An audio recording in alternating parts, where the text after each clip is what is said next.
All right, so what is this called again? Oh, of course, it's started to glitch, right? Okay, it's gone now. This is the genesis of music. Well, this is the Barry Harris description of.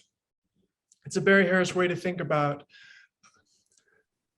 You would say harmonizing the major scale. So that this will make sense.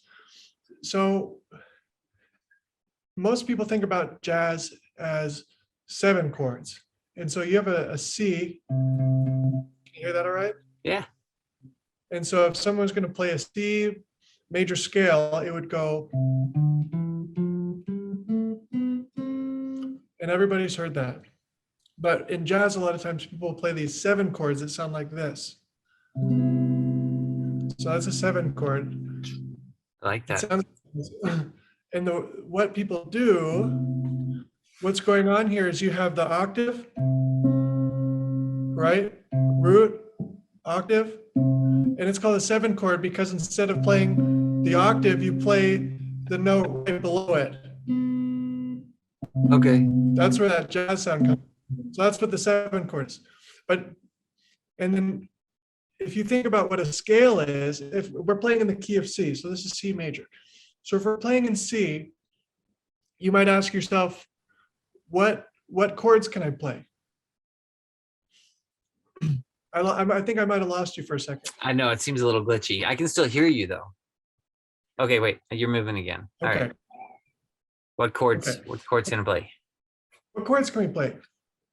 And so if we think about a chord as we have this scale, and we're gonna build a chord by playing one, and then we're gonna skip one. We're gonna skip that one, so we're gonna play this one. So that's what a chord is. It's just you play a note and then you skip a note, and then you play a note and then you skip a note in the scale, and that's the chord. And so that's where this chord we just played comes from. Play a note, skip a chord.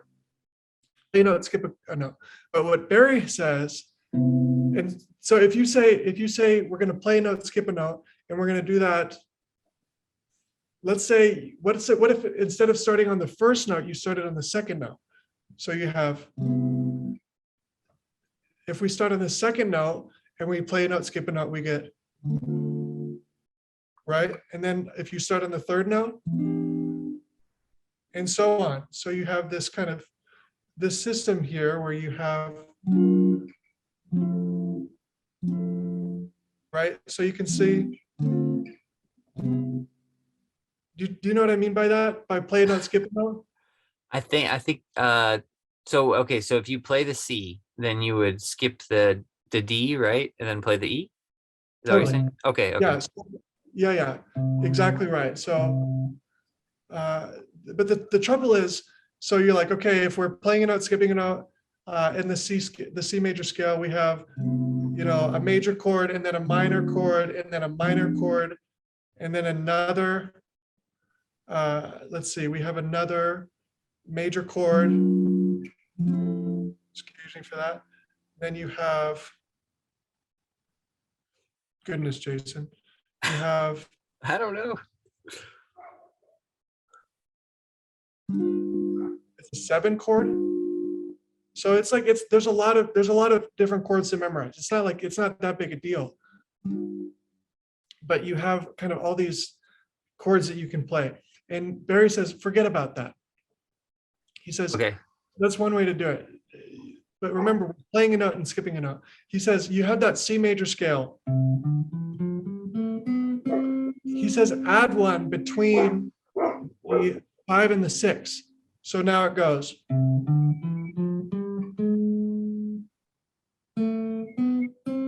And he says, just because you add that one, now instead of a 7-note scale, we have an 8-note scale. that's Okay. cool. I like how that sounded. Now, if we play a note, skip a note again, instead of this, that's the C major 7 chord. If you add that one note that we just saw between the 5th and the 6th, you get this chord. Sounds really similar, but actually a little more resolved. Yeah, play it again. I want to hear it. Is it hard to play? It's okay. It's hard to let it ring. So you have this C6 chord. It sounds about the same. It actually sounds a little more resolved. But what happens now if we do play a note, skip a note, but we start on the second note? We get this, it's a diminished chord. It's very unsettled. I like it. Yeah. Yeah. And then the next one we get, if we start from the third, that's actually the C6 again. This is the beautiful thing. Instead of going, before we went like C major, D minor, E minor, this one just goes back and forth between C6, because this is still C6. Like what we've done, if you imagine on the piano, let's say you were playing a chord and you took the highest note and you put it at the bottom. Okay. So it's kind of like, it's called an inversion. So it's like a slightly different sound, but it's the same chord. Okay. You know what I mean? Can you imagine if you're playing a chord with 4 fingers and then you just move one to the bottom. And so in this system, you get, Hey, John. Craig is teaching me some guitar. That's cool. Yeah. We're already recording too, so Okay. I didn't want to pass this up when recording this. No, this is awesome. So in this system, this is what's really cool here is we have, there's only 2 chords. So if you, through the whole scale, you can start on any one and play the play note, skip a note, play note, skip a note. So you get the major 6, then you get the diminished again. Right, and then we're going to be here. You mean there's only 2 chords in that? There's only 2 like hand shapes you make?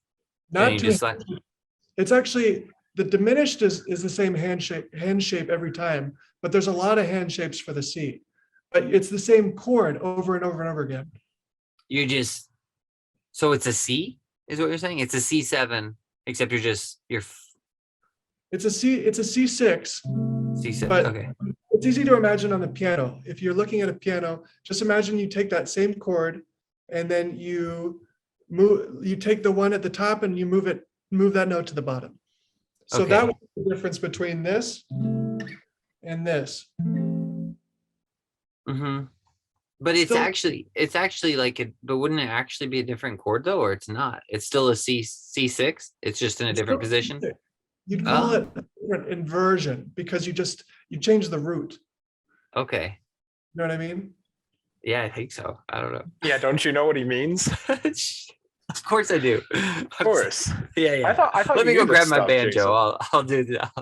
Yeah. What if you played a C major? Like what if you did it on the piano? It's like the 3 white notes. You say, what if I did the C major and then you just started it from the E instead of the C? So you're just starting from a different place. Okay. But to me, I would think that would make it an E, like you're playing an E then.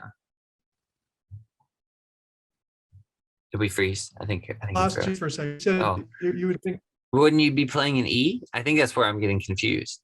Because if you're playing on the piano, then you move up to the E and you don't change your hand shape at all. Wouldn't you be playing an E then?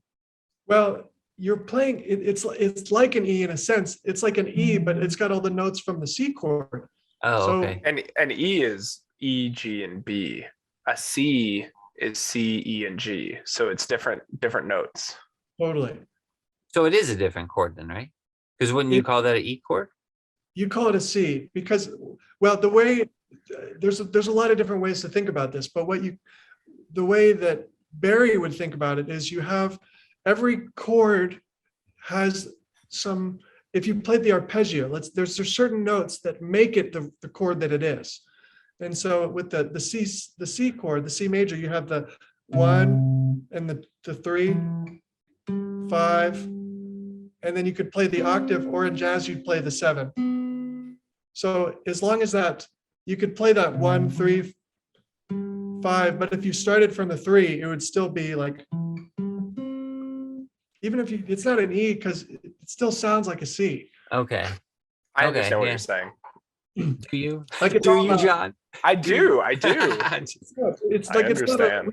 we don't care. We don't care what the order is. We just care what's in there. Right. Yeah. Right, Yeah. that makes Okay. sense. Okay. I see. So when you say Yeah. changes the root, Craig, is that just the starting note? Totally, Okay. totally. We're talking about Okay, the that makes sense. very. Okay, that makes And more sense to so- me now. Then. Okay, I get it now. Mhm. So it's a way of kind of compressing. There's Audrey. I saw her. She's real. All right, Yeah, I'm gonna. She's she is real. real. It's real. She goes to a different school. You wouldn't know her. Yeah. You've never seen her. She's super hot though. Oh man, I like this music lesson. You know, I think Natalie will really enjoy this as well. I think she would too. And then maybe she can buy herself an amp if she just listens to this. You should pay her when charge her, not when she Yeah. watches this. So okay, Oh you yeah, want- for the music lesson. Yeah, can you put this can you put this video behind the paywall? yeah. Get a. Man. So how have you been, John? Man, I've been good. It's good. Nothing much happening. Did you go up to the property the other weekend? Yeah. How was that? It's good. Chris was there. We were That's fun. working on James came as well for the day and helped work on the cabin. And of course Luke was there too. Yep. And your mom. So, Yep. yeah. Yeah, I wish I could have been there. I was at that wedding that Natalie was at Yeah. on Yeah. Saturday, and I was there the night before too. So Cool. Ladies Yep. getting married. glad that's over. It is recording. It's okay. This is behind a paywall, remember? Yeah, this is fine. These people don't have the money to listen to me talk. Okay. For the amount that I'm going to charge. Yeah. Totally couldn't afford it. Oh man. Oh. So I'm excited about this though. I've been waiting I'm to excited hear, about this too. waiting to hear you left us with that cliffhanger last time, John. It was, Dude, Jason, chapter- I got to be honest. I reread it because it's been a couple of weeks, right? Yeah. I it is. reread it today in preparation for this, and I honestly completely lost my idea. What? So maybe No, we can get it you're- back, but it's you're just- gone. You're just saying that. No, Yes. I'm being dead serious. I sat there for so long trying to think about what I was seeing, and it just wasn't there. So I found all my highlighted bits and was going through it. It just didn't make sense to me anymore. So I'm Yeah. also a little sick. So if I sound gross, that's why. Ooh, what do you got? I don't know. I was around someone who said he had the flu, but for me, I just had a fever for a couple of days. Now I've got sinus stuff going on. Mm, I'm sorry, man. Hope it's not COVID. Fingers crossed. I thought COVID wasn't a thing anymore. That's what I thought too, but then I got it twice. So Oh. Don't let your hair fall out. That's what happened to me. your hair falls out when you get COVID. That's Yeah, what big time. Big me- time. Big No joke. time, really. I'm not joking. I lost a lot of Yes. hair. So did Ruthie. same here. No, Yeah. wait, what? Are you guys kidding? I'm No, dead no, serious. no. It came back in. Like my hair got thick Really? again, but it was I probably lost half of my hair, like the thickness of it when I Are had you COVID. kidding? No.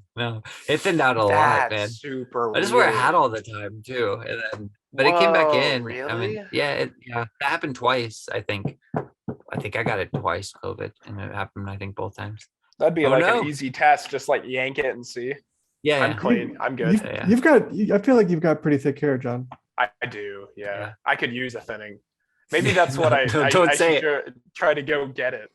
Don't say it. No. Save No, me it's from not going to fun. Great Like Clips. it literally is that. You'll just you'll be in the shower or something and like rub your fingers and it'll just be like all over your hand, just a lot of Oh, hair. that's Every creepy. single time you do it, and it's it's just Oh, I hate that. yeah. You Mhm. don't want that. No, I don't want that. No. Uh, Wow, that's uh. crazy. I had no idea that happened to you guys. It's the fever. yeah, it's weird. I didn't really know. Oh, is that why? Is Yeah. that? Oh, I didn't. Do fevers get your hair out? A prolonged fever is my understanding. This Uh, seems made up. Like how long is prolonged? I had let's think. So I had the original big boy COVID, right? Like, Yeah. I think I Boy had a fever for like COVID. 4 days. Hmm. Is that prolonged? Because I didn't lose any hair. I don't know. I don't know. Dude, I had a fever once for the sickest I ever been. I think it was at least, I think it was almost 2 weeks, but it was like a week. I was really, really bad. And I didn't even remember it. Like there were people that Really? came into my room. I don't remember eating. I don't remember doing anything. I remember like coming out, it was like coming out of a coma or something. It was weird. I probably should When have went was to a that? hospital. Was that or a something. long time ago? Yeah, I think I was like around 21 or something. Because I remember it was when I was still dating Meredith, and she went by McKay's and like bought some movies for me, did the nice girlfriend thing, and brought me all this stuff. And Yeah. I don't even remember. I don't remember seeing her at all. Like I just like woke up later. I'm like, oh, there's movies here. I got like a week later. I Oh, realized they weird. were, and I don't remember watching any of the movies either. It was like I just was oblivious. Yeah. That I think that's probably the worst fever I've ever had. But I don't remember my hair falling Did you out, have though. fever dreams? I wish that would have been something. That would have been cool.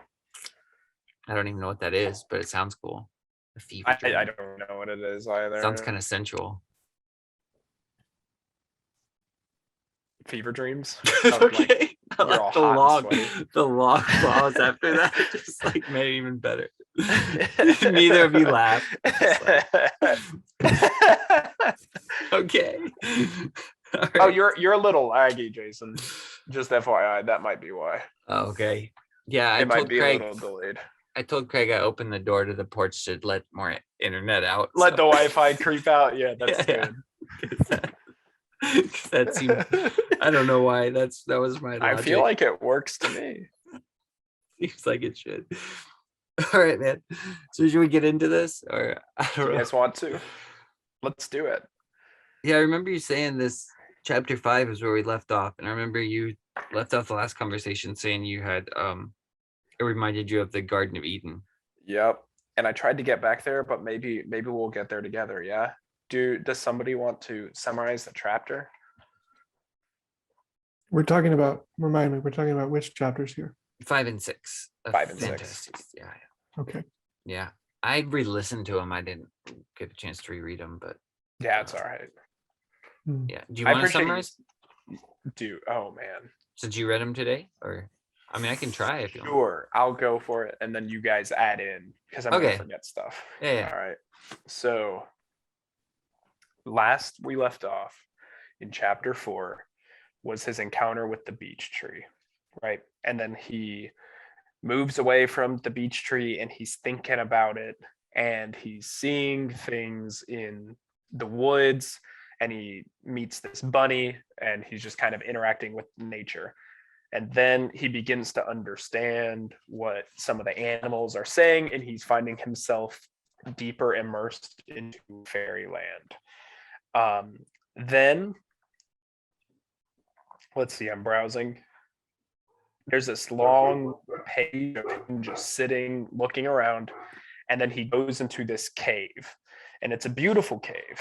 And he's resting and he's sitting, and then he notices that the stone that he's sitting on pulls some of the moss back, and he sees that it is a stone of alabaster. And inside the alabaster stone, he can see a woman, or the figure of a woman. I think it said he could see her face, most of it because it was covered with her hand, but he couldn't really make out the edges, like her contour at all, because it seemed like she was coated by like fog or a robe or something, just not very clear. Then he tries to kiss the box or the stone, and nothing happens because he wanted to wake her. I thought that was funny. And then he sings her a song. He sings the lady a song, and out she pops, and she runs out of the cave, and that's the entirety of chapter 5. Jason, you're muted. Sorry, the dog was barking. Said, Oh, no, out, you're she, fine. out she pops. And out she pops. Yeah. Did I miss anything that's key in there? I mean, I'm sure we'll get No, it. you summarized that way better than I would have. Yeah, we can start digging into that one if you want. Let's do it. What stood out to you guys? Like, what did you like the most about the? There's one detail that really slapped me in the face, and that was when he was in the cave, reclining on the mossy couch, and he sees this relief in the wall that he thought must have been Pygmalion. And that that struck me because this is, do you guys know the story, the Pygmalion story? No, please elaborate. Well, my incomplete account, there's a myth about a sculptor named Pygmalion. He was written about by Ovid, I believe, among others. And he was a sculptor, and he kind of secluded himself away from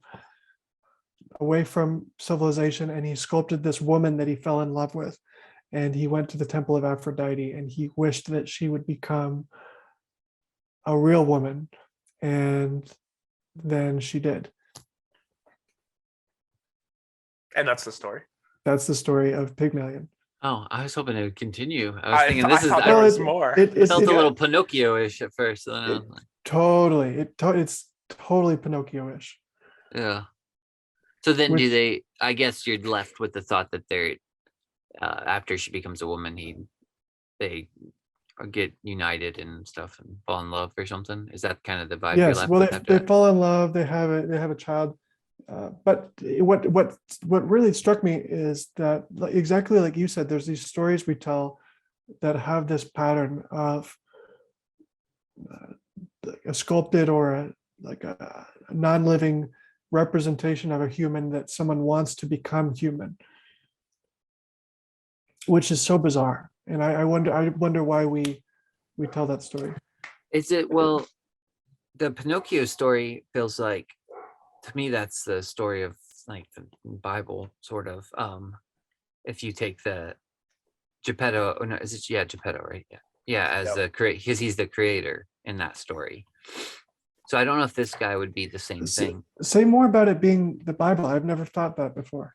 Well, because it's, so you have like God in the Bible, God comes and he makes man out of clay, right? So you have this higher creator making this thing out of the material world. And so Geppetto does the same thing. He makes a little wooden boy. He's made of earth and stuff. And then his desire is to become real, like a new body, you could say. It's kind of like it patterns on the story of, like, even with Christ and everything. So you have mankind, you could say Adam is Pinocchio, and Geppetto's the creator, and he wants him to be a real boy because he wants to love him as a real child and have that connection. They're kind of the same. And then Pinocchio is trying to do right, and he goes through this process of like trying to become a real boy, and he's going about it all the wrong ways. And then it takes that like Jordan Peterson talks about this, like the connection with the father, like going down into the depths, and then he comes back. I mean, he's literally resurrected in the movie. He dies, and then the angel Wow. gives him life again, and yeah, and then he's resurrected in a new body, and he's in the creator's image is what he's resurrected in. And so Wow. yeah. You sold me. I was skeptical. Yeah, that's why that movie's so crazy. I mean, it's crazy profound. And I wonder if this is kind of another, how do you say it? Pygmalion, or is that what you were saying? Yeah, I wonder if that's kind of another similar pattern to that. I'm not really sure. Would you think it is? It seems to be. Could it map on maybe even more so to where you have Christ, the idea of Christ and the church being his bride, and he's trying to bring the bride to life or something? Hmm. Or I don't know. That's interesting. Yeah, no, that's interesting.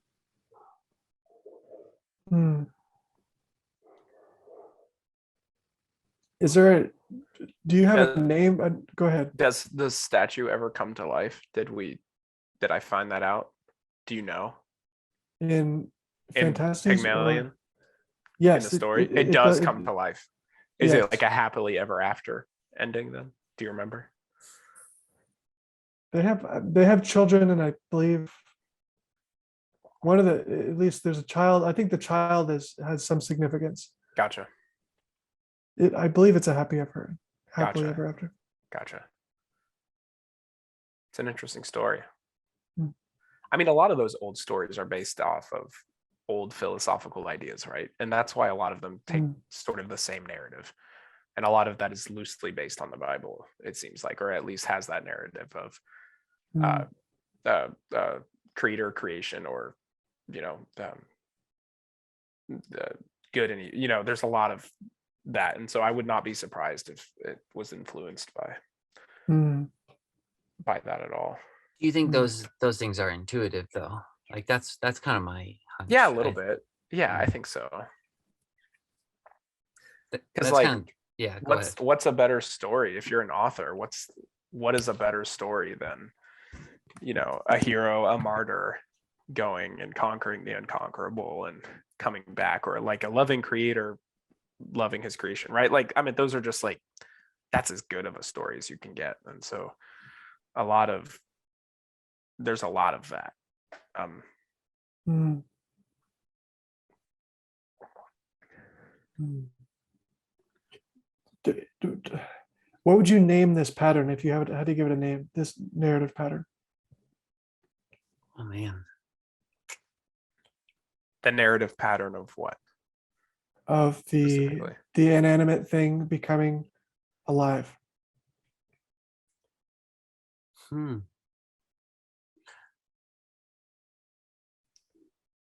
Yeah, I don't know. I don't know what you I call it. don't know either.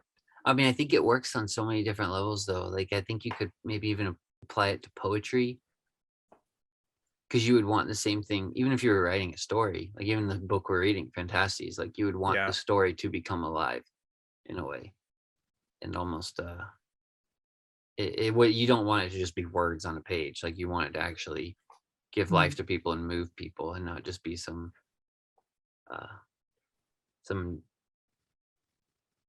some sort of clay thing. I think that gets into that thing I talked to, like George MacDonald's essay on the imagination, when it said something about like with the words becoming prose, and words are originally poetic, and then the more we use them they become prose. I think that's kind of how it is with a lot of things, but I don't know what you would call this as a pattern though. But it seems to be there with it's probably there with any type of creator creation relationship, I would think. Or it probably should be there. I don't know, because I would think if you create something, you'd want to give it that attention to, and that desire for it to come alive and to be alive. Did I freeze? No, well, I You heard did for a second. We heard you though. Oh, okay. Hmm. I don't know. It's think, Craig? interesting with the. Oh, sorry. The weird part, the weird thing with Pinocchio that's interesting, and I don't know if it gets into the same with the story of Pygmalion or whatever. Is Pinocchio is kind of given free will, so you have that whole thing playing into the story as well. And I kind of wonder if, in creating things, if you have to release it to that. Like I'm wondering, like even if with, I mean, I guess you kind of do in a way. Like even with poetry, you would kind of have to release it to other people's interpretation of it, how other people are, how it's going to affect other people, which kind of almost gives it a life of its own. Like I think you kind of have to release it to that. And yeah, that's interesting. I never really thought about that before. That's a great point, actually.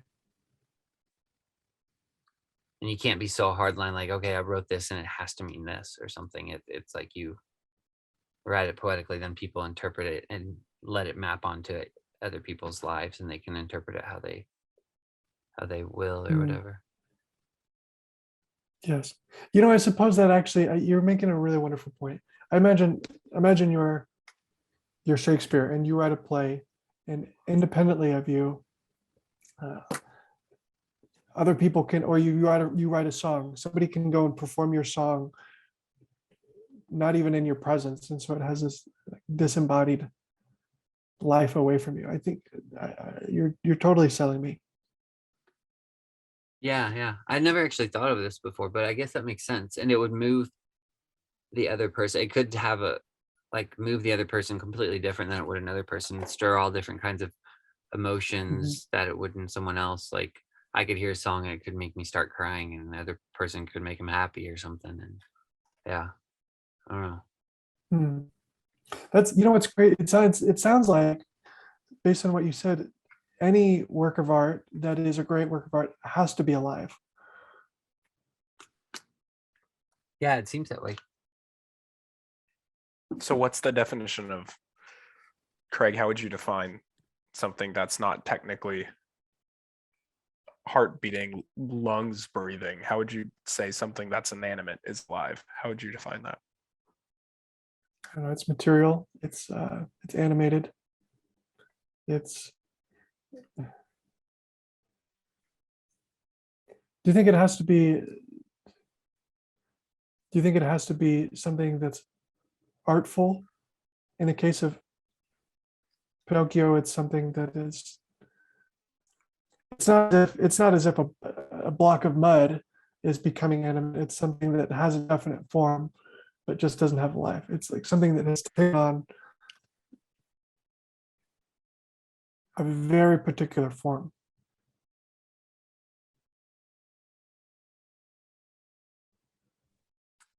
Do you think it has to have form, or it just has to have well, I almost said purpose. I don't know if that's the right way of looking at it either. Mm. Yeah, it's kind of hard. When you asked a question about it being alive, my thought was that like sorry, I got June bugs like attacking me tonight. They weren't even out last night. But so like in the idea of like scripture, you have the spirit, like the life of all flesh is in the blood. What's in the blood is oxygen. It's like it's breath basically, and there's a relationship with breath and like spirit and life. And so I was thinking about like, and even wind, like, because the Hebrew word for all those is like ruach, and it's like spirit, breath, and wind are all in the same thing. Yeah. And so I think it brings in the idea of like, it's like an invisible moving force or something. So like, I think poetry's that way. Like my first thought when John asked the question, I was like, well, it'd have to be poetic in a way. Because like I think, but I don't, that's probably the wrong way of saying it. But like poetry kind of does that, like it moves you, and there's nothing really, like there's nothing physically moving you, but it's like actually, it's like it gives breath to your soul again or something. Like it kind of almost resuscitates your, or it has the capability to do that. So I think maybe any form of art could kind of do that. You could look at a painting on the wall, and it could be like Ruthie's art is like abstract art. A lot of times it doesn't have a clear definite form, but you could look at it and it could do something and almost like breathe life back into your consciousness in a way, or something. So do you think that's subjective?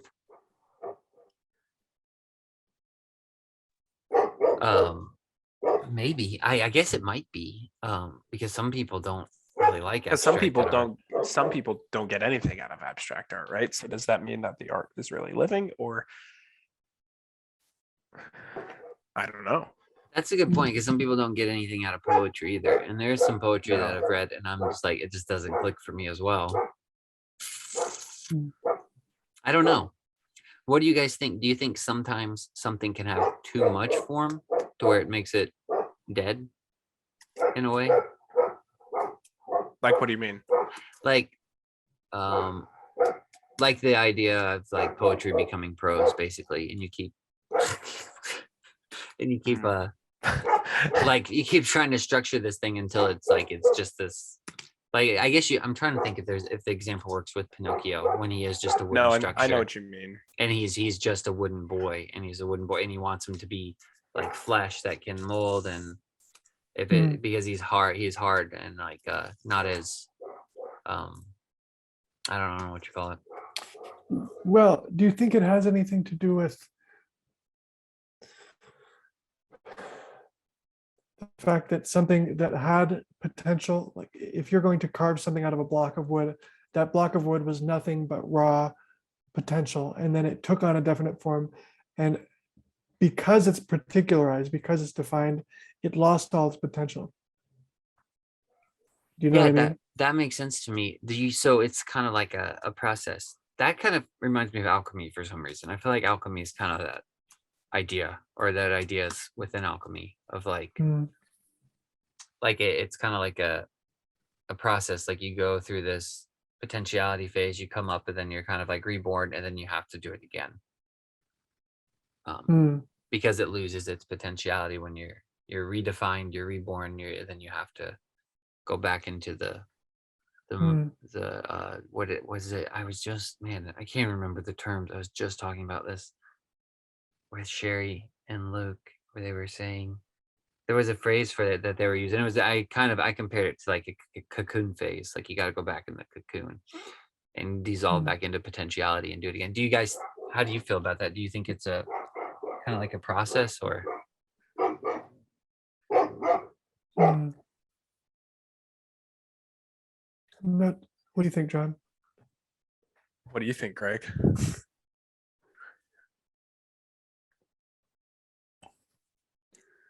I don't really know where we are. I mean, your original question was, do you think by taking all of the potentiality out of something via the mechanism of like, I guess, over constraining its definition to something so exact, you were Mm. saying that that kills something. Is that what you were saying? Well, I thought that that's actually what actually does make it alive. Oh, gotcha. It's the particularizing. I'm suggesting maybe is the animating quality.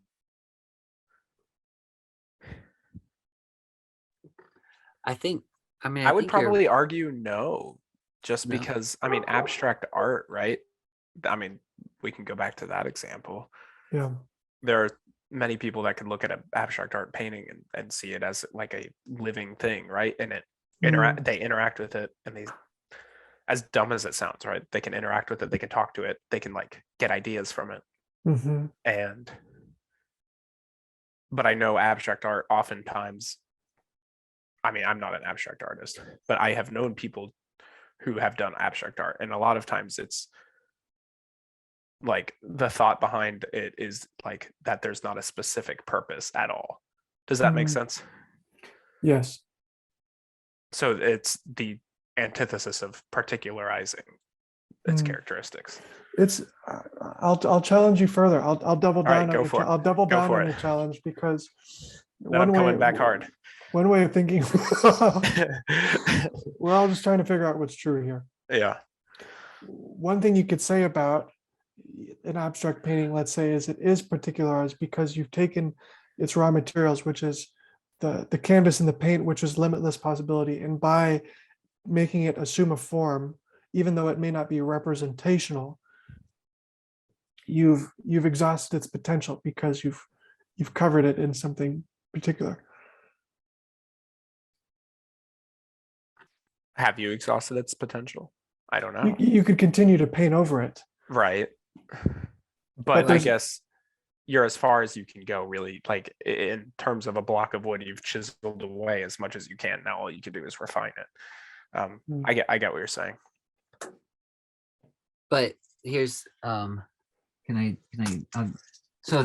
I guess we can go off the example of the statue and the woman. Yeah, let's do So it. she has a block, you have this potential block of wood, right? And then you get this image in your head of this beautiful woman or whatever. And so you chisel away at the block until you have her. Oh no, it's a stink bug. Oh no. Oh no. No, it's bright green. Oh, man, that's weird. Those I've smell never so seen bad. bright green. All right. So I think he's got him. So then, but then once you have your woman, you spend your then you want her to be real, right? Then you want her to be more than just a statue. So you have the woman, and it's like you behold her, and she's beautiful, and you are almost in this communion with that beauty for a while. But then after a while, it kind of develops this I don't know. It seems to me like the heart just wants more. It always wants more. It always wants that next level of like, okay, now she's this beautiful statue. Then after a while, it's like, now I want her to start moving. Now I want to dance with her. Now I want to, Yeah. or like on a painting on the wall. So you have a painting, and then you paint this beautiful woman, and then like you don't want to destroy that at all because it is what it is. But then at the same time, like you kind of want to take it home in your imagination or something and be like, what if she was real? Like I think Phantastes kind of started off. I had that quote in the very beginning where he's talking about a lake or something or an ocean. And he says, surely an ocean exists like this somewhere. And I think you kind of maybe do that with your desire. Like once you get that woman in the statue, you're like, surely a woman exists like this somewhere. There's And a, it's that like, totally. What you said also is very similar to something he said about the face of the woman when he saw her through the alabaster. He said she had the face that was born with me in my soul. I don't remember that part. That's cool. Yeah, I have that Wow. highlighted. What I did see appeared to me perfectly lovely, more near the face that had been born with me in my soul than anything I had seen before in nature or art.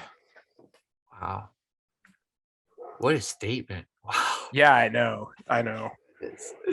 He wrote this when he was like 30 years old. What am I doing with my life? I don't know. Wow.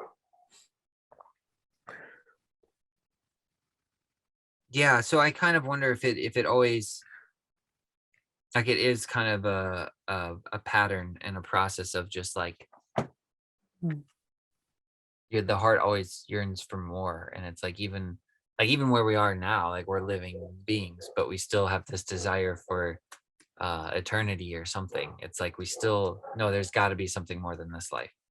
And it's like that's why, I mean that's not why, but that's probably one of the reasons like we believe in the resurrection of some sort, because it's like there's got to be more. There's got to be. It can't just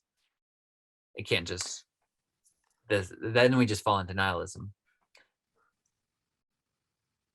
Especially like, I mean, if it was especially just you, no other people. If it was just you in that alabaster, I think once you carved it into a woman, you'd just sit there. Then within a week, you'd be like, she has to start breathing. Like I've got to have. It's got to have. Like if there was no other human contact, I think you just always want this next level of. I don't know. It just seems like that to me, and maybe that's just a personal thing, because I've kind of wondered this about also in like even Christian circles, the idea of the age to come. I feel like I'm kind of running into two different camps where one, it's because we're given the idea of like rest and peace, and it's almost like a repose, like things go into completion and then they're done. But I'm like, that sounds terrible to me. And like I'd talk to Natalie, that would sound terrible, but then you talk to other Christians and they think that sounds wonderful. And so I don't know if there'll be, but even the Christians that think we come into completion, I don't think they necessarily believe that creation ends. So I don't know what that means. Because I feel like if in the age to come, it was just, okay, everything's perfect. We've got the woman carved out of the marble. Everything's perfect. Like, I feel like there's just something in us that after a while we'd be like, okay, we either got to like make that next jump or we got to break this statue to pieces and do something else. But maybe that's just me and it's just a personality thing. I don't know. What do you guys think? All right. Well, I think you're flip-flopping a little bit. So I'm trying to keep it straight in my head. Because if we're talking about the age to come, if we're framing this in terms of Christianity, you would be the statue in the marble, right? You are the creation. You are not the creator. And so maybe in a new creation where you aren't just a statue, but you become a real person, maybe that is like satisfying to you. Maybe that is like the ultimate end. Does that make sense? Yeah, I hope I don't sound like I'm flip-flopping. I guess I'm just saying I could comparatively, could I not? Well, I guess I couldn't, because I still have to deal with death in this life. But I No, could I just meant say, flip-flopping creator and creation. oh, okay. Yeah, that's all. Okay. Yeah. I see what you're saying. So if I was on the island and by myself, and then the woman actually became like I was in living, then I might be satisfied and complete. Yeah, and we maybe. wouldn't together try to ascend into a more. I don't know. Maybe you would. I don't know either. Maybe you would. Maybe you wouldn't. Maybe not. Yeah, I don't know. Maybe. I do think it's interesting though, because the theme that we see just in that story that Craig told us and in Pinocchio is not, I've never thought about this before, but there's not just a desire for the creation to elevate itself to the creator's level, but there's an equal and opposite reaction on the creator side, where the creator also wants that communion at that same level. I've not really thought about that. I mean, you think about Pinocchio, he wants to be a real boy, but then Geppetto equally wanted Pinocchio to be a real boy, you know. Yeah, Geppetto goes into death for him, basically. To the belly of the beast. Yeah. Yeah, like no sign will be given you but the sign of the prophet Jonah type thing.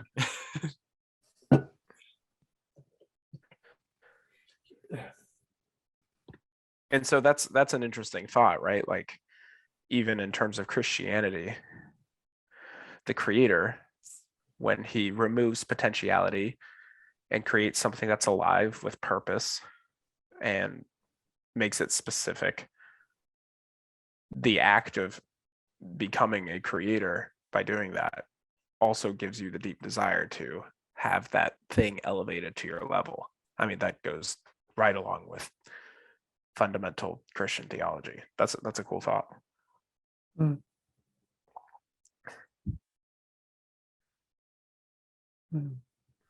It's interesting to me though that this happens like cross-cultural and cross religion. That's why I think it's just Yes.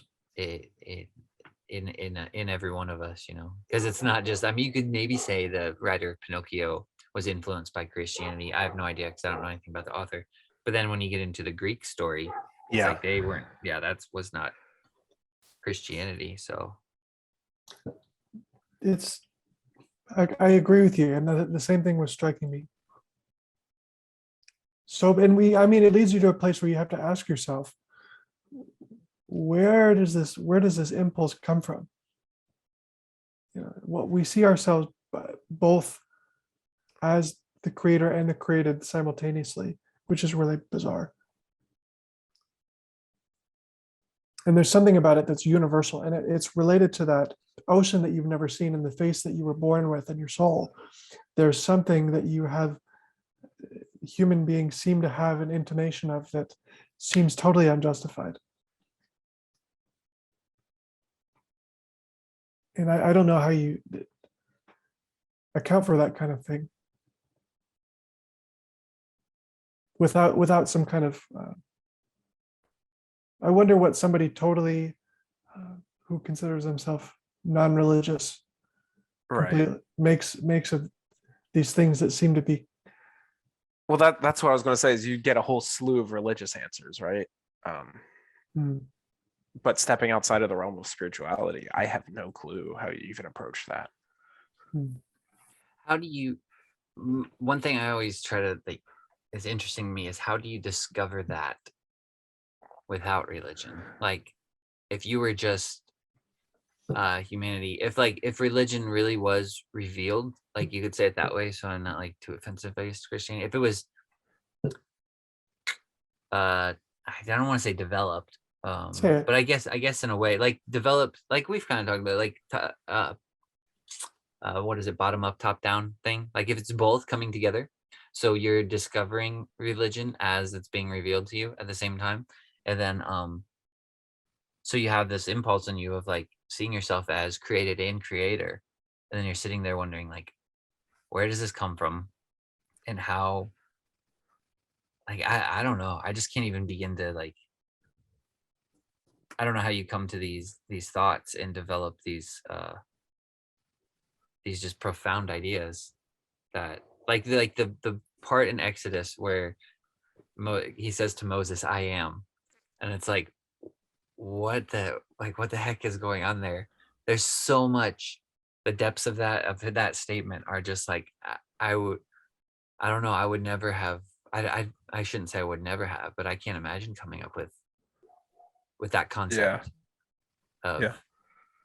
like you really have to be, I think, digging deep into ideas of like philosophy and consciousness and everything else, spirituality, everything to kind of have that statement. And Hmm. Well, I suspect a biologist would think about this. You might ask, how could this trait that we seem to all have, how could this be adaptive? I'll put it in Arthurian terms. How does it serve? You know what I'm talking about, Jason? How does this impulse serve us well? If there was no, let's say that there's no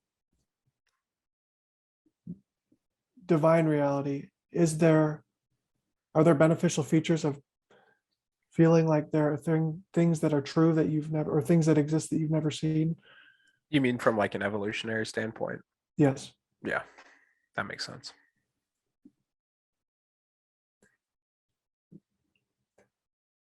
Nothing jumps out at me at the page, jumps off the page at me. Like what adaptive?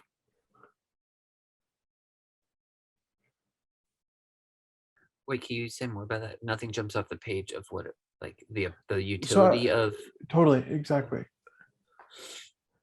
The utility of what? Of those things being deeply ingrained Yes. in people.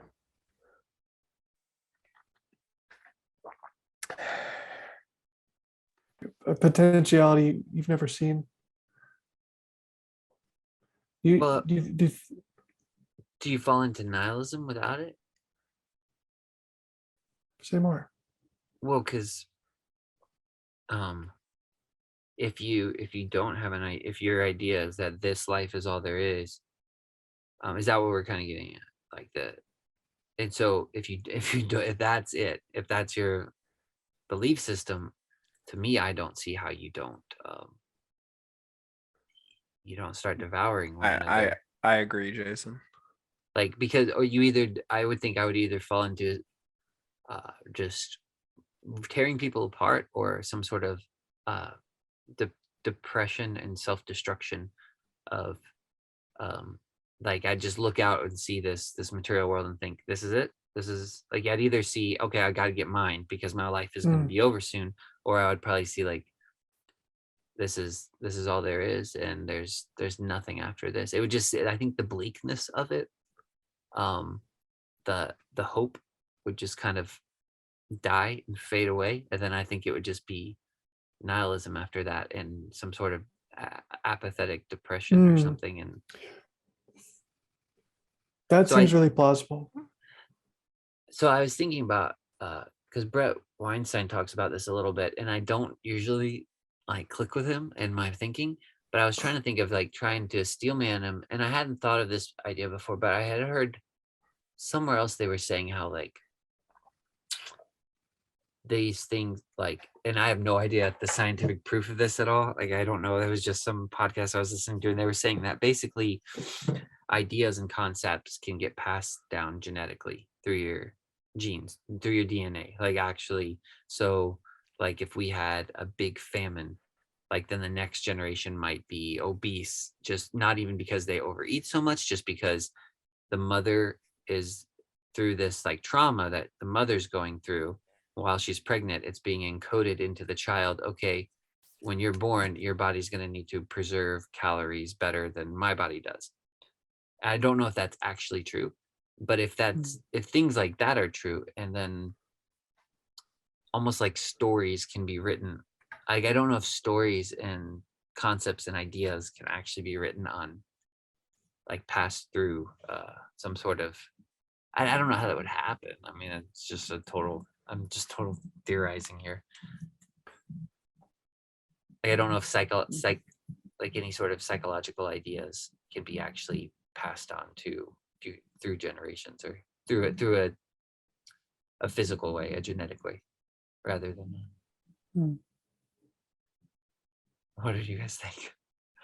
I like what you're saying. It seems, I like when you talked about hoping, to think that this impulse is a hoping mechanism, an optimism mechanism, really resonated with me and seems plausible. Yeah, but I think, to me, I think I have to believe it. Like I have to, and maybe that's just a personal thing. Like I have to believe it. If I'm just thinking I'm playing along, it I fall back into that hopelessness. It's weird. Like I come to a point where like it feels like I'm on the edge of a cliff, and I'm like, okay, I just got to take that step. And then once you do, it's kind of like the Indiana Jones thing or something. It's like, okay, I see the utility of it. I can see all this stuff, but it's like, but do I actually believe it? And it's like, if I don't know that I would start living in any destructive way, but I don't think I would like start destroying people's lives or be cruel or anything, but I do think I would fall into some sort of, yeah, hopeless apathy or something, a little by little, maybe. Are you saying, I'm hearing you and I really resonate with what you're saying. Can I repeat it to you and let me Yeah. know if you think I'm hearing you right? It sounds like you're saying you could look at this thing and see its biological utility, and see that it's useful, but it's not something that you can adopt unless you believe that it's actually true. Mhm. Is that Yeah. what you mean? That's exactly what I mean. Yeah. Yeah. Even so I think it was last year when I first Yeah. discovered this book, because Christian told me about George MacDonald. It was at the beginning of the year. I was kind of, I mean, I don't even know why. I just felt like I was in a place like that where and I mean, I was Christian and everything. It just felt like the imagination, there has to be a realness to even the imagination. And if there's not, then it just keeps, uh, like everything just keeps it just keeps continually having this repose or something. It's like there has to be more. And I just felt like but it felt like a leap in a way, because it was like, okay, the imagination to me before has always kind of seemed a bit arbitrary, and I think it can be, but I had to kind of make this step of being like, no, there's definitely something to it, because and then once I did that, then it's kind of like this door cracked open. Then I was like, I started to see not only the utility of it, but just the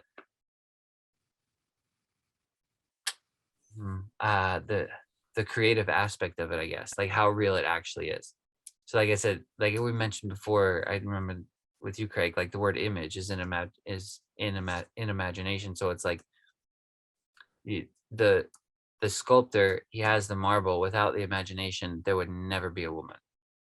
But then because he's engaging in the imagination, he sees the form of the woman, it actually becomes real, tangible, physical, and then keeps going from there. And so the imagination is like, especially when it's I don't want to say pure is the wrong word, but it's extremely powerful, and it can be extremely damaging, and it is an extremely creative force. Like you see people use it in a bad way as well.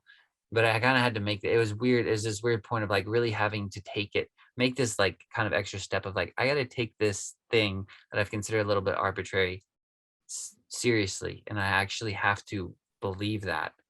And it was this weird little step, and then once I did, I was like, man, everything opened up. I don't know. Does that It make was sense? interesting to me that yes, we lost you for a little bit in the middle, but I caught back on. I, I thought it was interesting that you were talking when you said that raw, or you said pure imagination is dangerous. It evoked images of Gene Wilder's Willy Wonka. Pure imagination. Do you know what I'm Yeah, talking about? yeah. I love that song. I don't know if it's actually, I don't know that it's dangerous. I feel like it might be dangerous for me to use that word, or people might hear that word pure and they think I mean something other than I don't. Hmm. But I think, I guess I mean that in a way, like when it's, I don't want to say innocent either. I feel like these words are falling short when it's just like that you're engaging with the imagination in a useful, like a purity of heart, I guess, good intentions, those sort of things, when it's actually a selfless way, maybe, in a sense. I don't know if all those words are right. I'm just throwing out adjectives rather than um like, I mean, I think rather than a destructive way, because you can engage in the imagination in a destructive way, for sure.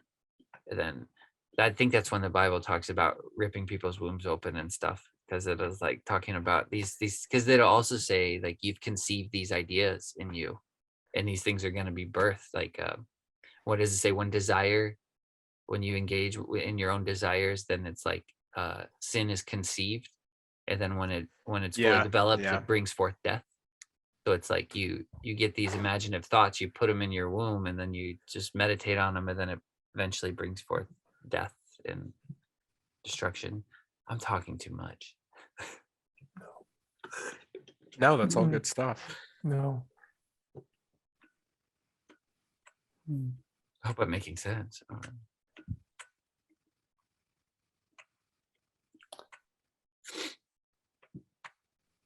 What are your guys' thoughts? Someone else talk.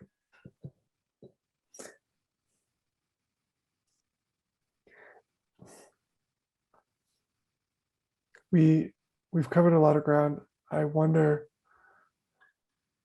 we talked about abstract creation in contrast with representational art, let's say. And it feels like in this story, there's everything is representation. Everything that comes alive is representational. And I wondered if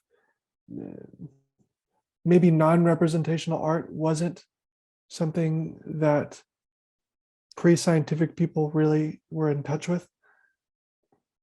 Postmodernist abstract art, that's something that we have in our art landscape that I suspect George MacDonald did not, and Ovid did not, and the author of Pinocchio did not. Yeah, that's a fair point.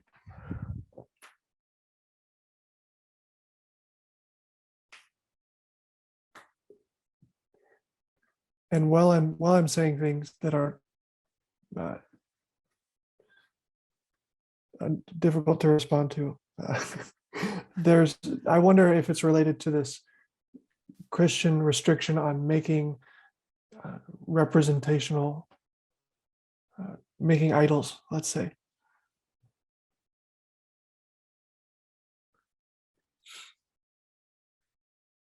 What do you make of the restriction not to make representational art in, or I should say art of other, maybe in the, in the Jewish tradition, are you forbidden from making representational art of God? I would know. think so. I would assume so the as God well, of the yeah. Israelites. I would think. When I think about representational Christian art, I think about the Orthodox icons and all this, but the Old Testament God feels much more amorphous. I don't know how you would represent him. I think he says not to. It's kind of weird. Well, it is strange because he says, I think it says in Deuteronomy, like, you make no likeness of me. Like, don't make a likeness of me like any bird, nothing like this. But then you have it from the very beginning in Genesis, it said God made man in his own image. So you have this.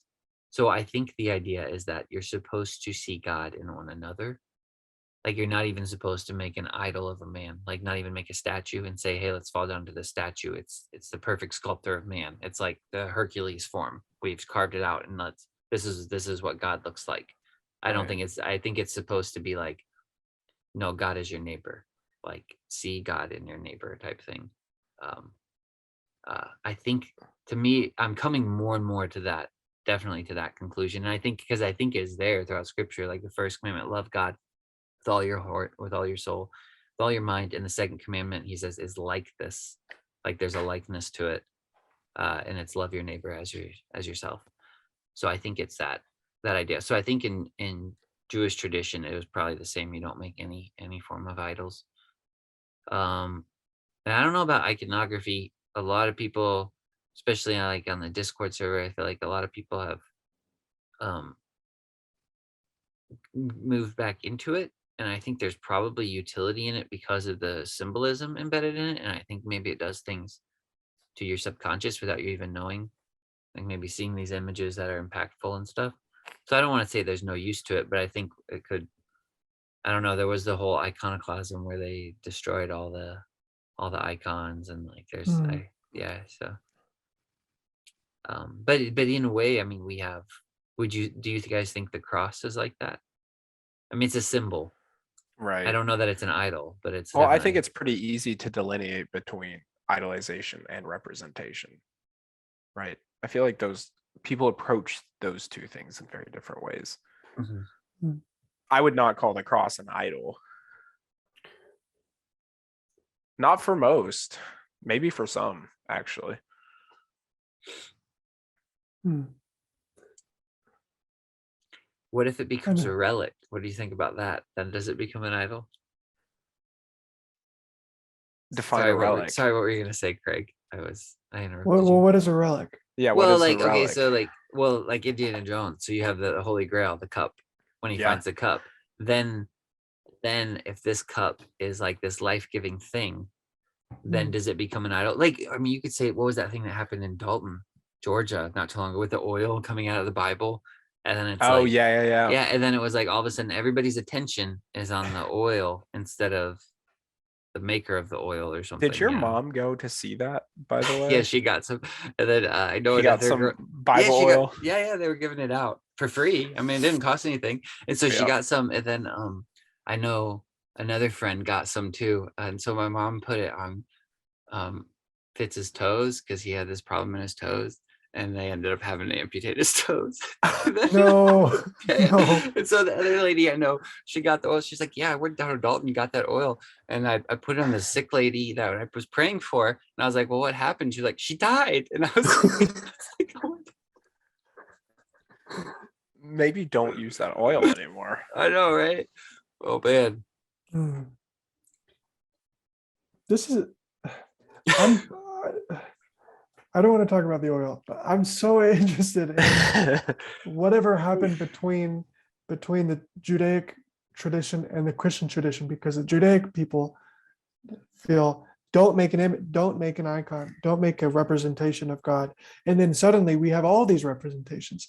Once Christian people believed that God was particularized. Do you know what I mean? Once he was embodied, then it was okay to make representational art.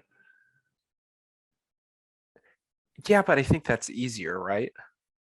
Easier Doesn't God changing from this amorphous Old Testament being to a very tangible, human being, doesn't that particularize it enough to where people could they could, but take the liberty to start doing that, right? totally. But so the way I'm wondering, you could approach this as somebody like a Rob Bell type of analyst of religion, and you could say what happened here was that humanity changed their minds about what God was like. Right? We thought God is non-representational. He's amorphous, or at least not meant to be represented, because the representation will dilute our impression of him. And then our opinion changed because we thought that God changed, or we believe in a different type of God.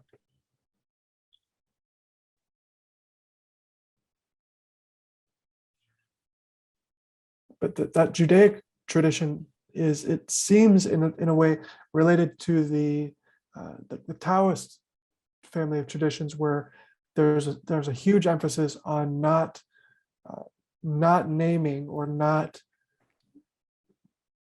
it's non-representational. Don't try to capture it, because whatever you capture is less than the thing that you're trying to capture.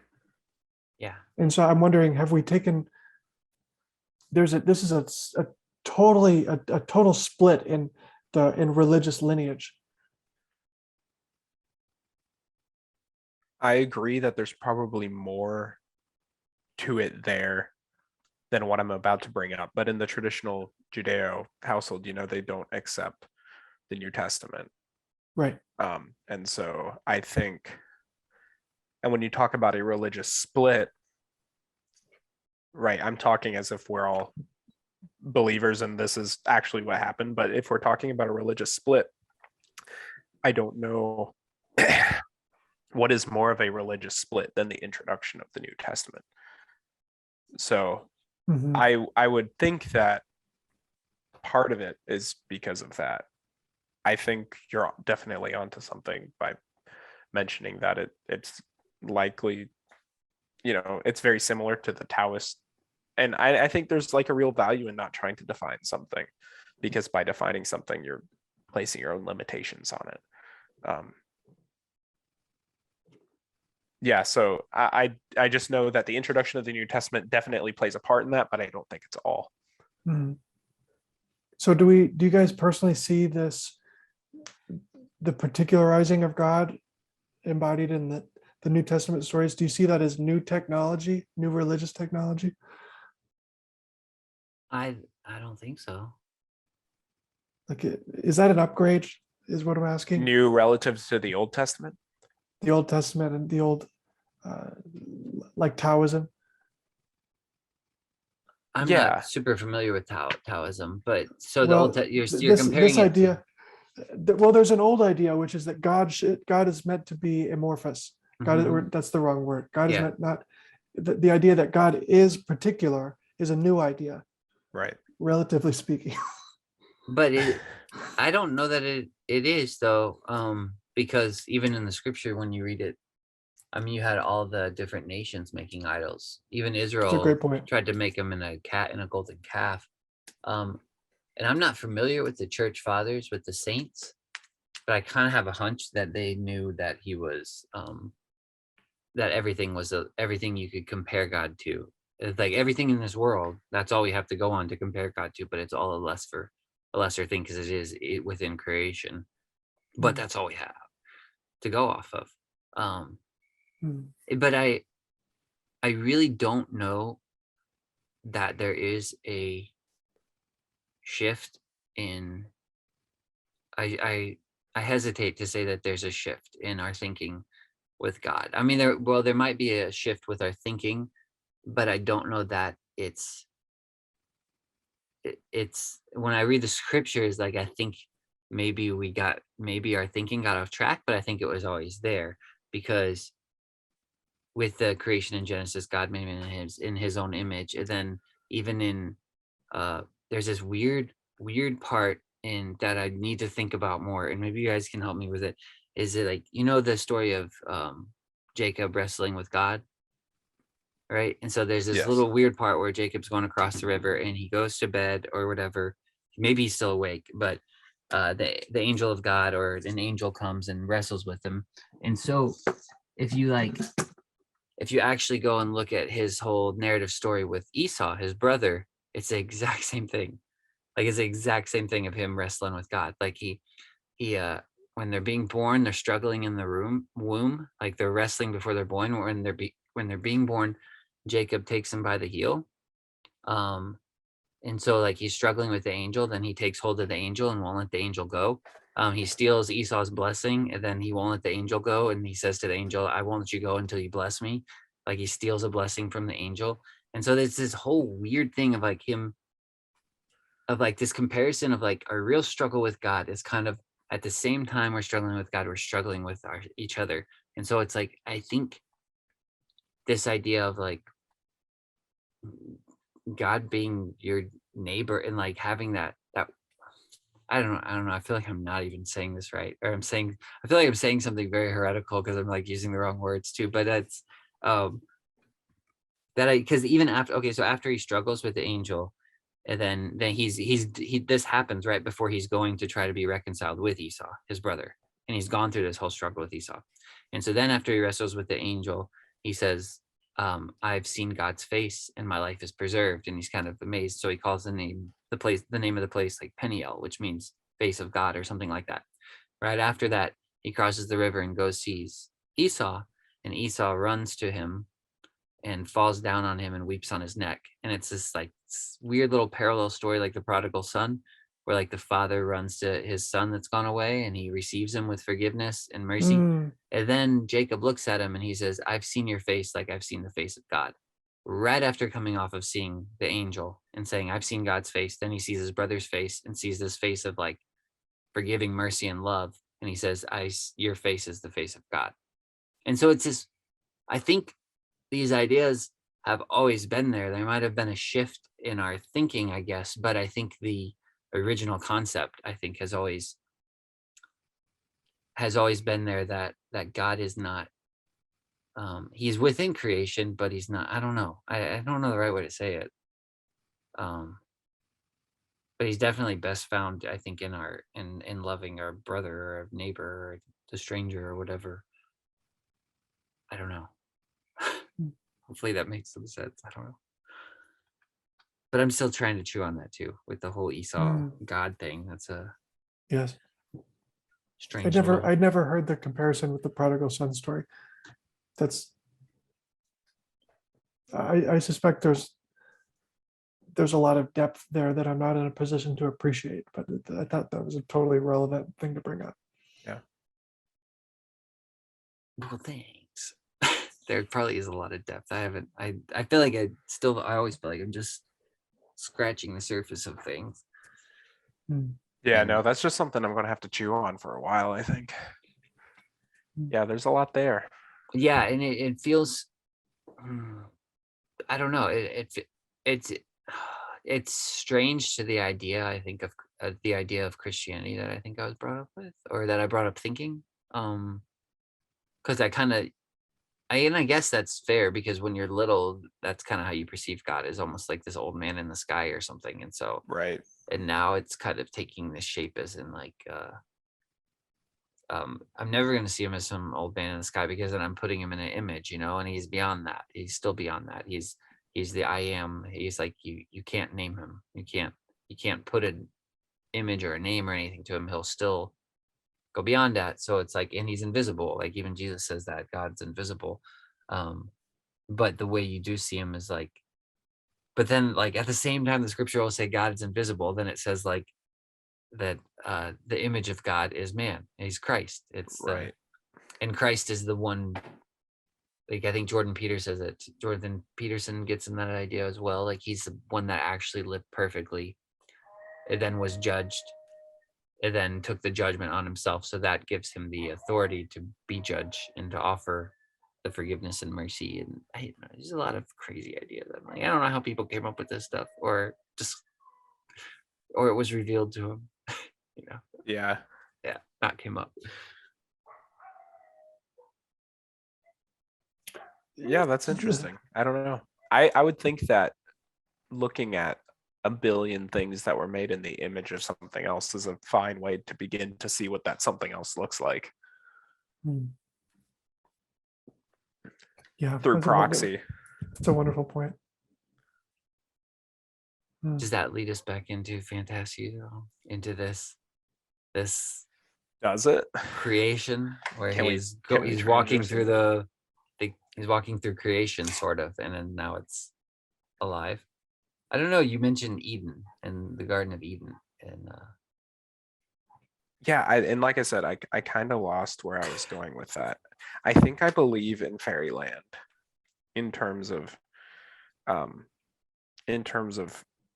fairyland being a place where I mean, it is almost like Eden, right? It's like where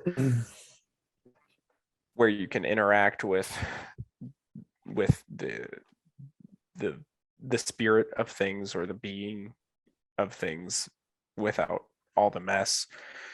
And I mean, I had highlighted a couple of things here. I mean, he talks specifically about how he began to understand how he fit into fairyland right after he ate the fruit. I think that's kind of where that idea started. Because I mean, that immediately made me think of the tree of the knowledge of good and evil, right? And how eating of the tree of the knowledge of good and evil is the realization not just of where you are, but who you are and your vulnerabilities, and suddenly you have to, and suddenly have to mask yourself. And so it was right after he ate the fruit that he began to understand what the birds were saying, or so I think that's where it started. And then he mentions snakes, and he says there were plenty of snakes. However, I do not think they're all harmless. That was the only animal that he mentions through here that wasn't like friendly. there was a lot here, and I don't exactly remember the conclusions that I drew, but there's quite a few things. Yeah, John, that's you're good. killing it right now, man. You're so Thank you, right. Craig. You were so right. Thank you, Craig. What do you think? I think I'm going to take notes on what you're saying. Hmm. That's good. Man.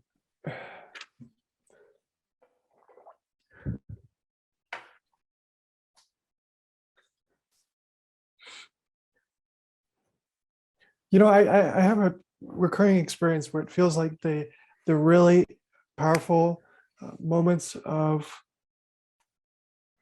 our conversations about these things are these kind of discovery feelings where we see something that we know in something that we didn't understand. You just did that to me big time. Cool. Excellent. Jason, you did that to me a minute ago with the prodigal son and Esau, Jacob and Esau. It's crazy because it's a kind of compression. It's like you take your model of the world, or your whatever you'd like to call it, and it's like you're mapping territories that are disparate, and you're collapsing them, and everything that they were touching individually becomes closer together, and it's just like it's a really rewarding experience. Yeah, I completely agree. It's like bringing the unity to things and stuff. And I don't know. Yeah, it's hard to describe.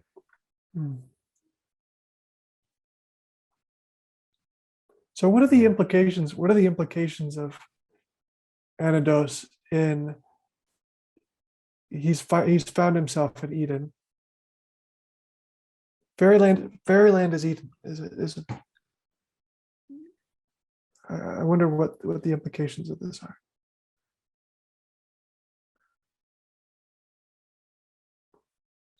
I don't know.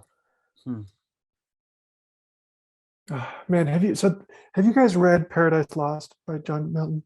I have not, no. My No, goodness. sadly, Well, no. so what there's one there, if you ever are in a bookstore and you come across a copy of it, there's a scene where Lucifer enters into Eden, and it describes him kind of on his way before encountering Adam and Eve, and it's just so man, it just gives you chills. Did you say anything about it or no? Tell us. I don't want to rob you of the experience of reading it, but so you kind of have this situation where he kind of dupes some of these angels to, they're on guard because they know that he's coming, and he dupes them, and then he kind of is in this garden before he's kind of taking the form of whatever creature suits him, and he's just kind of slinking and shape-shifting around, and it's just creepy, and it gives you the chills. And it talks about it's like the bonus. This is like if you like the story of the fall, it's like the bonus material, like the behind the scenes footage for that. So I really recommend Paradise Lost if you ever get to touch that. That's cool. What's the story I'll of the remember that. fall? The story of the fall of Adam and Eve. Oh, okay. Just okay. But I brought that up because when you liken Eden to Fairyland, I had that same sensation of like, oh, we're seeing all the rich details of Eden that that we didn't Gotcha. get in the Genesis story. Do you think that's some like Eden before the fall is similar to what he's going through in Fairyland? Is that what you're thinking? Like walking and seeing the kind of almost having a communication with the animals or understanding them with their, because he says he can hear them. Like he doesn't hear them, but he understands their conversation in a way or something. Like, I mean, I guess he hears them, but not like, it doesn't sound like he hears them physically or something. He just kind of has this weird communion with creation or something. I'm not sure. The impression I'm getting is that both Eden and Fairyland are this, perhaps it's the same idea, is this kind of this place that we hope for that's just kind of beyond touching. Mhm. It- we don't see it, but we have an intimation of it. Yeah, Eden in the abstract, right? Not necessarily Eden pre or post the fall in the Bible, but like the idea of Eden Paradise. being the ideal, right? Paradise So Lost. Okay. Yeah. yeah, so when he enters fairyland, everything becomes organic, right? Everything is restored to its ideal. He doesn't see the marble, he sees the spirit behind the marble, like the spirit of the marble or the spirit of the tree. It's that Yeah. There's a place really you weird know, statement out that there. that he makes with that. So you said I noticed two things you guys said was one, Craig, you said it's like, I think you said something to the fact like it's kind of like beyond our reach or something. Yep. It's a little bit. Yes. So do you think it's kind of this engagement? I mean, I don't want to, like I said, I don't ever want to like put my finger on it and say this is it or something, but it seems like there's this like a boundless imagination mixed in with the material realm or something. Like I don't imagination is probably the wrong word to use there. I don't know if I'm making sense exactly. I'm not quite sure what I'm getting at. But he says this weird statement about the marble. Let me see if this is he says for I argued, who can tell but this cave might be the home of marble, capital M, marble, in this essential marble, that spirit of marble which present throughout makes it capable of being molded into any form. So it's like, because he's discovered not only the marble but the spirit of marble, that gives it the potentiality of being shaped in any form. So it's kind of like like a little bit out of reach. It's always up there, and there's always potentiality or something. It's like always oh God, what was this quote? Man, I wish I could remember it now. Oh yeah, a man's reach should exceed his grasp, or what's a heaven for? So like he's entered into this realm where like everything's just this little, it's this expectation. It's always in this expectation or something. A man's reach should exceed his grasp. Like he can reach for it, but he's never going to get it, because as soon as he gets it, there's like it's beyond his grasp or something. So it's always, he's kind of walked into that heavenly paradise, but it remains in that state of, I can't remember the words you used exactly, but I thought it was good. Is that what we're kind of getting at, maybe, or something? I think so, right? Yeah. Yes. You know, well, what I'm sensing is this is related to it. Something else in my model. I call it just the dream. It's the dream world. And I hadn't been able to. I wonder. So there's this dream place, this dream world, and it's everything that's untouchable. There's kind of a veil between us and it, and it's the place you go when you dream. It's the place where, you know, your language assembles and things come out of you that you didn't plan. It's this spontaneous place, and I wonder if it's divided into heaven and hell, if it's divided into That's good. everything that's paradise and everything that's, because just as we have an intimation for the goodness that's beyond our grasp, that's beyond the world we're in. We have an intimation for just how terrible things could be. Yeah. Aren't you just describing like religion? I suspect so. I mean, I think Maybe. like once you boil it down, I think, you know, that dream world and that veil is just the elevation of yourself into fairyland, or yourself into Eden, or yourself into the spiritual realm. I mean, yeah, I think we're all saying the same things. I think we all have the same grasp of what you're saying. I think, yeah, it just sounds like religion. I think it is, but I think there's also something to it where there's maybe an extra little, I don't know what I want to call it. I want to like maybe put an extra weight on what Craig is saying, that the dream world is the comparison where he's using this dream world, the comparison with that, with this paradise, with describing it as religion means it's not some like flippant, frivolous thing. Like the dream world's real. It's very real. Right. It's Right. a Like, and you place go- that it's a place that we go. Yeah, yeah. And we go there every night, and you go there.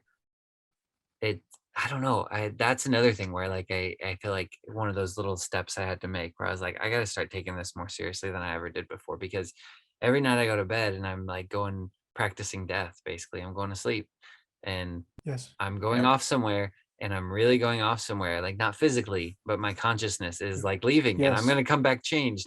And I could go off into, like you said, Craig, hell or heaven. Like I could go into some terrible nightmare, and someone could be slicing me into tiny bits all night long. And then like you wake up and like you're sweating in your bed or something. You're like, how did this happen? Like, yeah, You're I don't back. know. Yeah, Yeah. yeah. Mm-hmm. And it in some ways, I'm tempted to say it's not merely religion. It's something, how do I put this? Like it makes me feel like heaven is a lot bigger and closer than we might be tempted to think, and hell is a lot nearer and real than we might be tempted to think. Like it's like an ever-present part of our landscape. Yeah. It's And like I completely agree with you, Craig and Jason. And I think we're finally putting to words something that I've thought throughout this entire book and my entire idea of fairyland. And it goes back to really the first chapter where he's talking about kind of coming in and out of this dreamlike state and coming in and out of consciousness. And it's this idea that I don't want to use a tacky term like parallel universe, but that's almost how it feels, right? Yes. Something is coexisting. And so I know you haven't read The Golden Key, but it's that idea of the land of shadows is when you're walking through and you can see shadows of things from the other side, and they're excellent or they're scary, but you don't know why, and you don't even know what they are, but you can see bits and remnants and pieces of it. And why I'd like the idea of fairyland just finally clicked with me recently, because the idea of just like knowing something has, or like sitting under a tree or going to a specific place and knowing that there's some sort of significance that goes beyond you or your understanding, or it's like something's really important or something makes you sad or you see glimpses of things. It's like glimpses through that veil, right? It's the land of shadows. And so, yes, I completely agree with you. that's good. The land of shadows. Yeah. But what's bizarre is we live in a culture. Jason and I once had a conversation where we talked about how it was that the Norse people interpreted their folk stories, their myth stories, because we totally discredited stories of Leif Erikson because they had all these fantastical accounts. And Jason said, perhaps it's like, Abraham Lincoln Vampire Slayer, whereas somebody Did I say this? Might have. yes, you totally did. Now, like if somebody looked back at our culture in 1,000 years, they would likely think that we worshipped the Marvel Universe heroes. Oh, I'm sure. Right. I'm sure. Yeah, that's a fair point. But very bizarre that right now we are telling, like we have this story where there's this kind of multiverse of potentialities, and we are just eating it up. We love this shit. We really love the multiverse. You say we as if it's all of us collectively. All like our society freaking that is loves true. it. That is true. Yeah. What do you guys think about? Do you think that's a good thing, or do you think that's more dangerous than not? I think it's a great thing, personally. Really? Why? I don't know. I feel indifferent, but convince me. Well, we have all these culture cohering stories that we're all telling and we're all participating, and our kids are dressing up as, and it's it's shared sense making. It's shared language. That's a very interesting way. Well, on the whole, I suspect that these characters are much better than other things that we could come up with. Like we're attracted to them because they are the best of ourselves. Right. So when you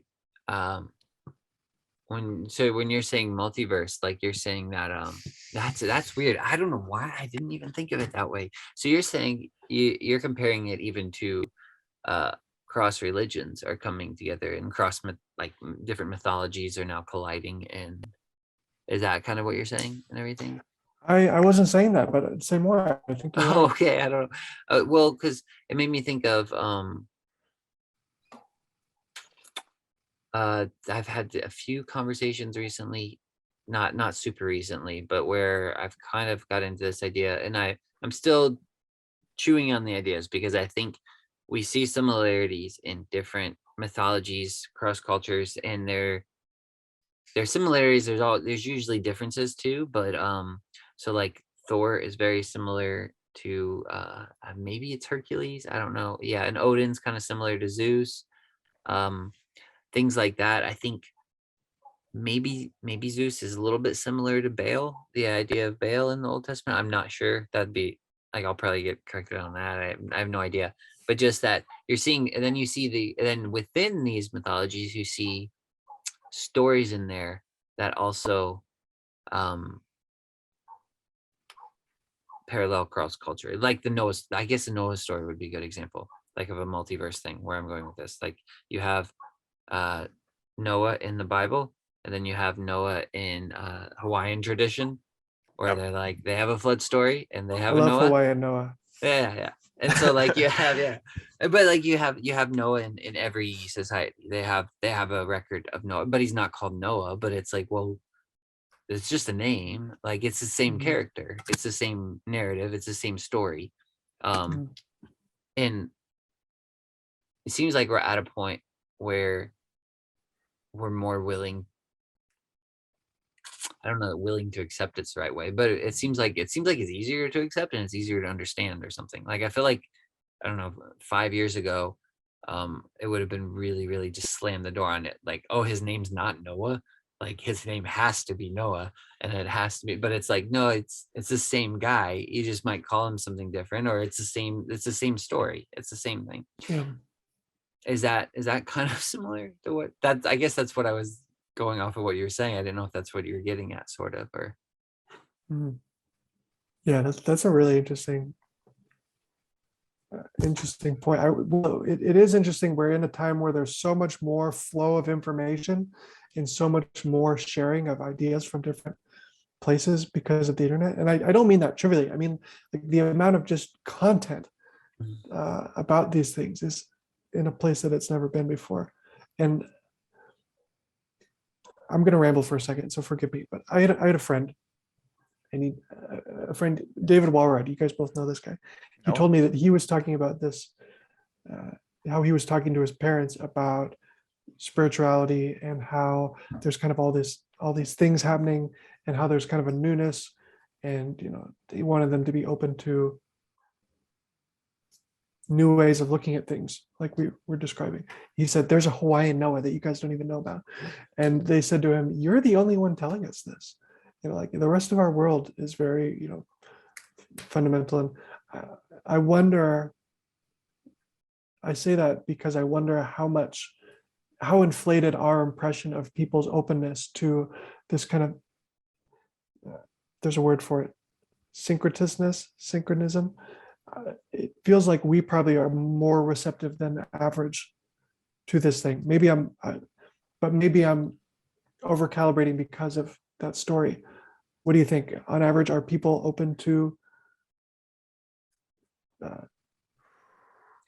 are we talking when you say on average are people, are you referring to like our generation and younger are more receptive? Because then I would say yes. Hmm, But if I still talk to people older, then it still seems very I wouldn't say very much no, but they are more receptive than they used to be for sure. But it still seems like you hit more walls, I guess. With like if I were to say, hey, there's like there's like, remember Spider-Man, how there were 3 Spider-Mans in the last movie? It's like there's 3 Noahs, and they all just met each other through the internet, and now they're hanging out. And people would be like, no, that's wrong. That's definitely wrong. You can't do that. But I feel like people younger than me would be like, yeah, this is great. This is great stuff. Mm, We got all these Noahs, and they're mm. finally meeting each other. But yeah, I don't know. I would think, yeah, the younger generation. That I guess that kind of goes back to my question too. Is like, do you think we're too receptive of that? Because to me, I think the younger generation is way more receptive or able to do that. But do you think that could lead into, we might swing way too hard one way and end up in a ditch somewhere else? Do you think, or no? Mm. Receptive of what specifically? Receptive.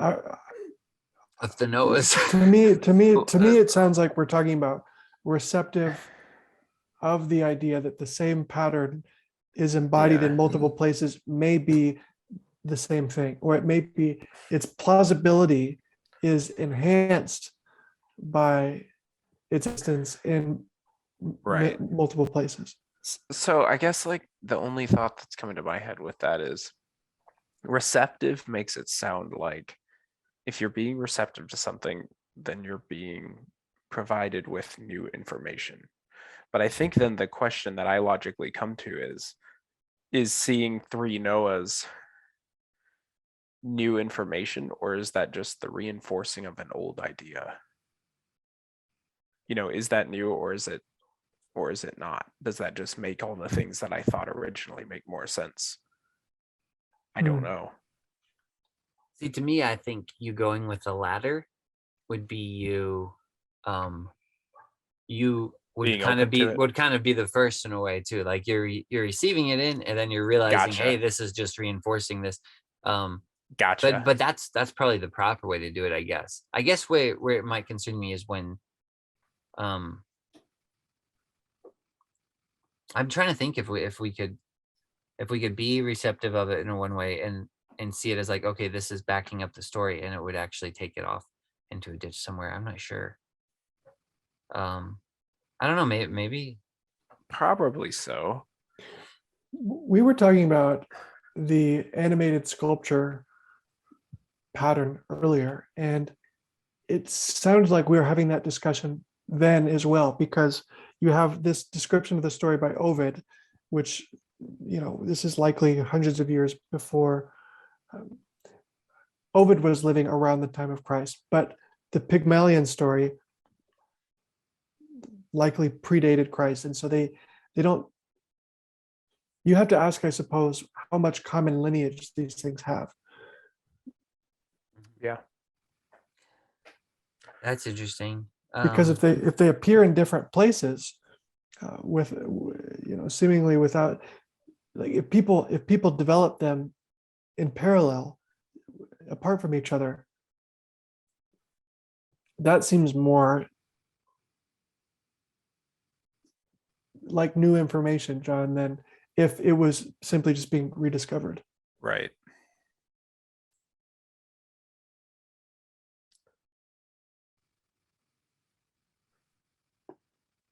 Do you know this thing that Jordan Peterson does where he talks about how our fiction is realer than nonfiction because it's all signal and no noise?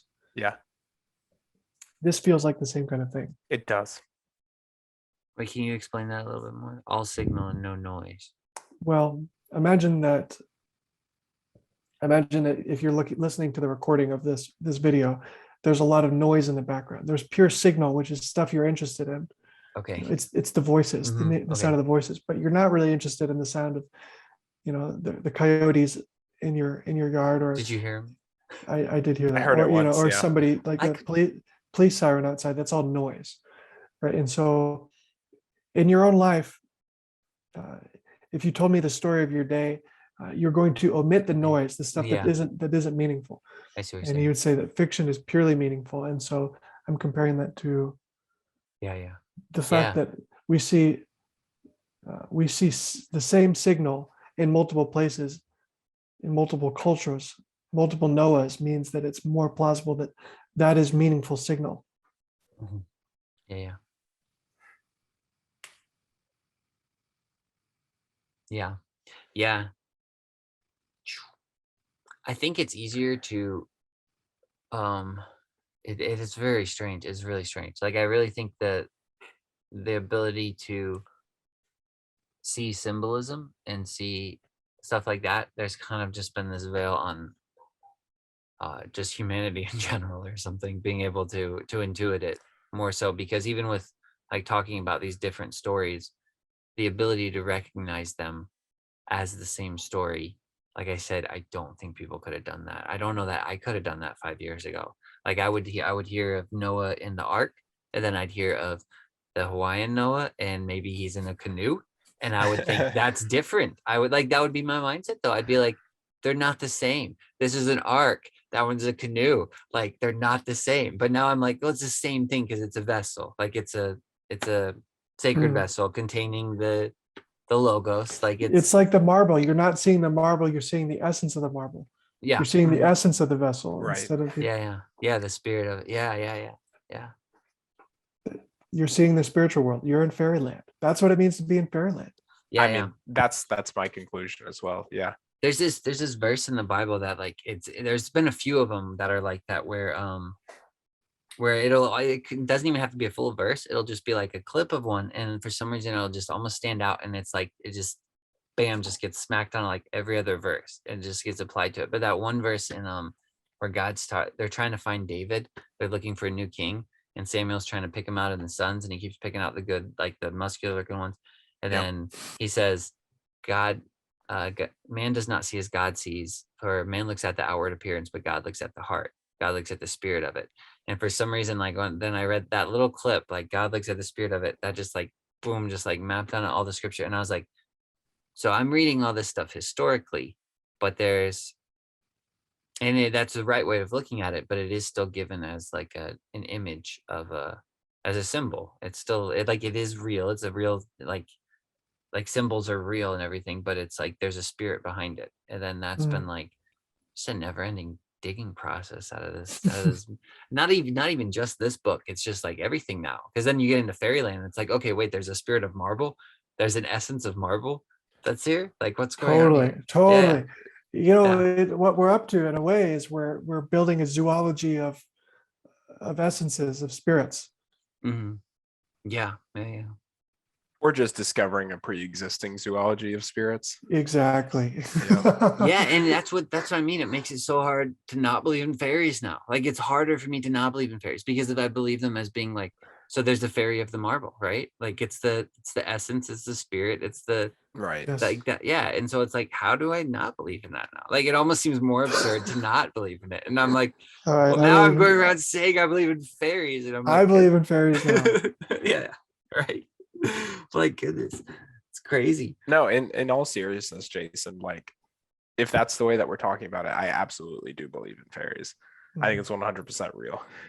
Yeah, and it makes sense, because it's like, why, even if you believe in God, I feel like for me to say I believe in fairies is like the same thing as saying I believe in angels, because I'm I like, it's agree. like you would have God create is like if in the Bible it's structured like a kingdom, and so you have God at the very top. He's the highest of all things. He's the most high, and then you have a hierarchical system, and all the created beings are ruling over other things. And so you have these angelic beings, these spirits, these essences that are identities, you could say.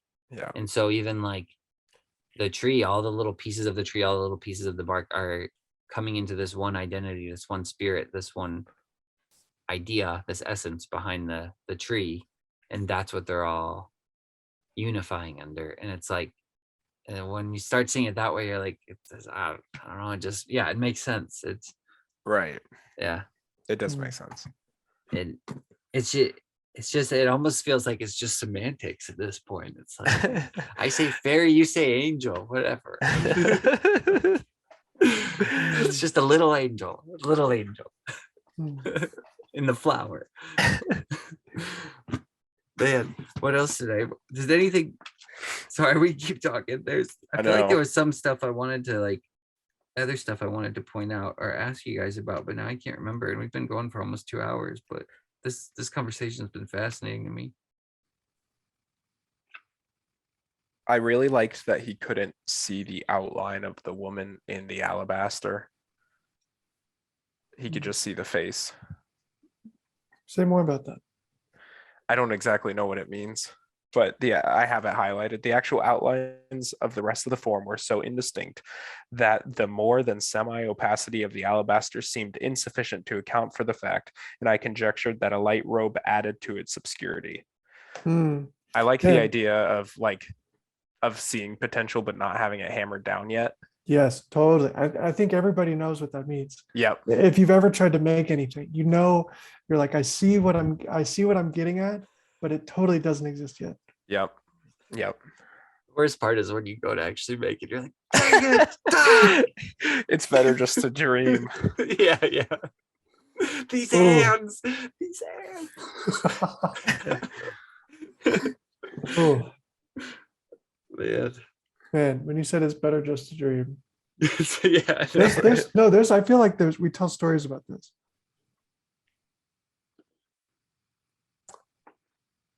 You know what's bizarre? So in the Ovid story, the Ovid Pygmalion story, I believe that Pygmalion rejects. He becomes a woman hater basically because of, I think it's because of prostitution. I think he's like, women have so many faults and they're vicious, and so he retreats from the world of women, and he says it's better just to dream, and he sculpts this woman. Wow, that's heavy. Yeah, that is. Ouch, man. But then it comes to life. Yeah. I guess it ends well for him. I But guess it it does. was perfect. It was his dream became real. But then that now that she's real, does she just become one of those women he hated all along? I don't think so. I think she's perfect. Oh, that's Well, good. That's there's good a then. there's a detail. Maybe I said this earlier. He goes to the Temple of Aphrodite, and he's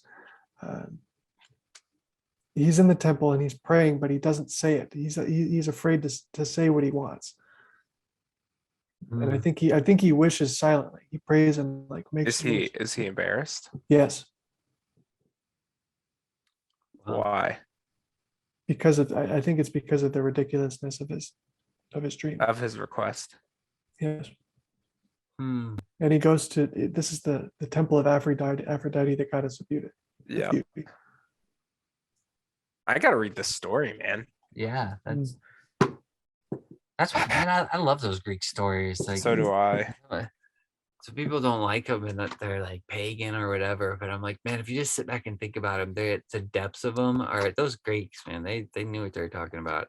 Hmm. Like I was listening to the story of Prometheus the other day, and I was just like, man, this is absolutely astounding that they came up with this. Or I don't know, or yeah, didn't come up with. I don't know what you want to call it, but They were merely rediscovering it. yeah. Well, and that even maps on like that's another thing. That's like another Genesis story, the knowledge of good and evil in a way. And so it's like, yeah, there's the same story, and it's really interesting.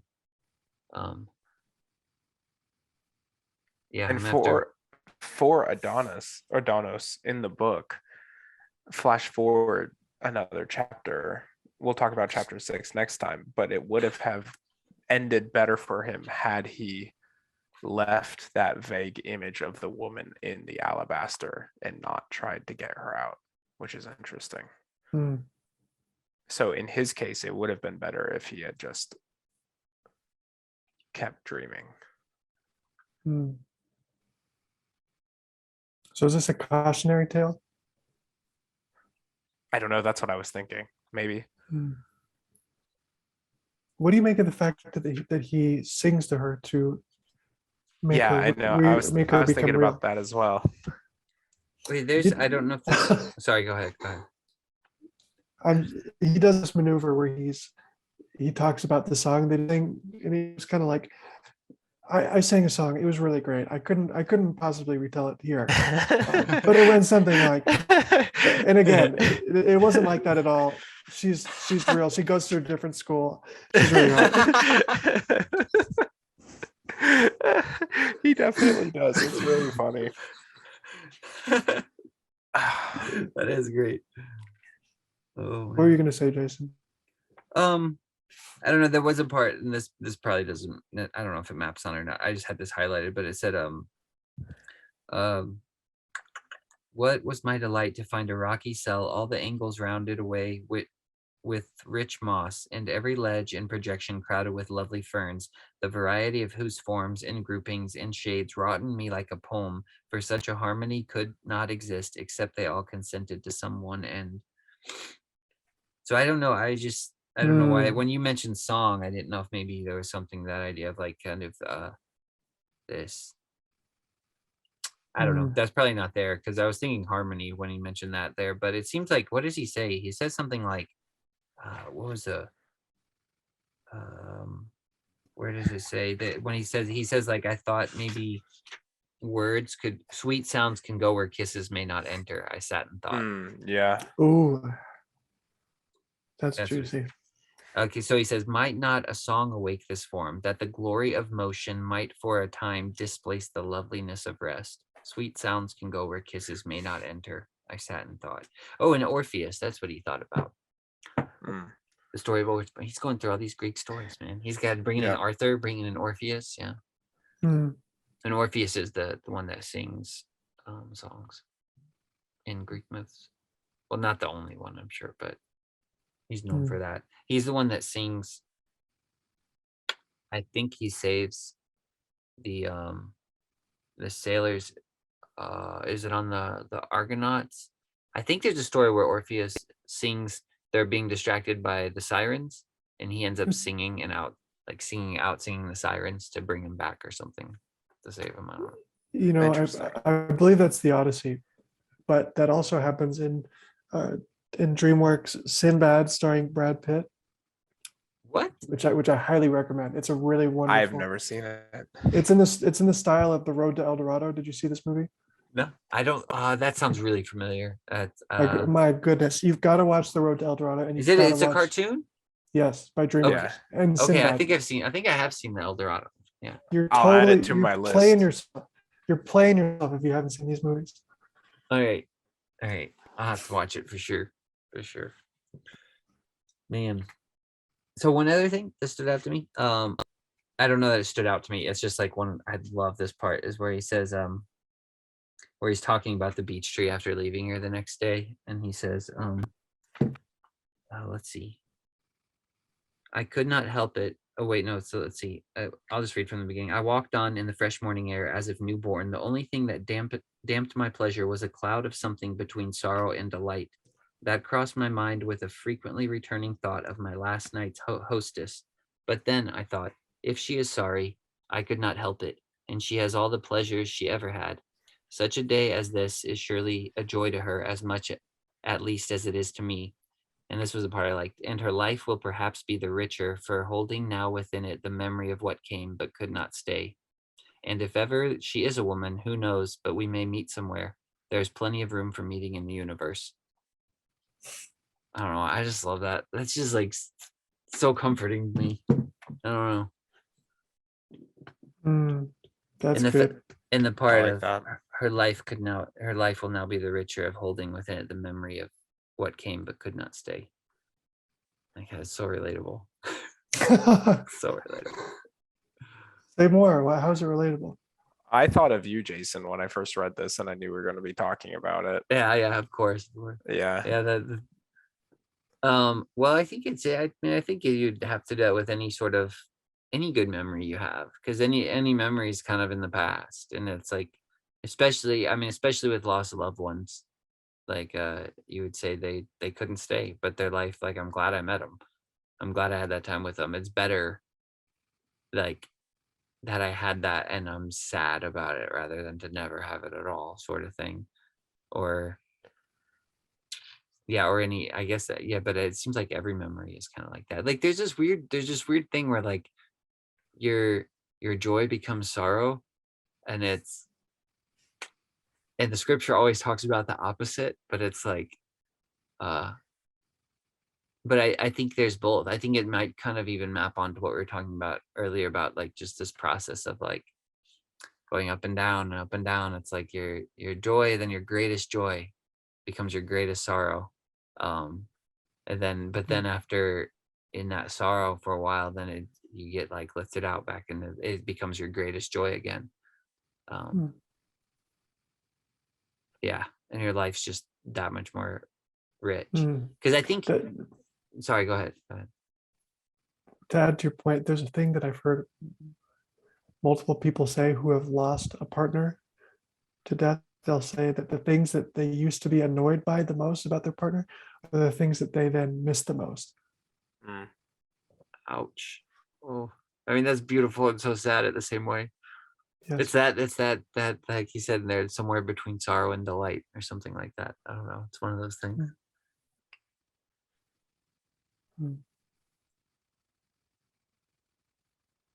What was I gonna say? Oh, another thing I had a question about, and I didn't necessarily bring it up.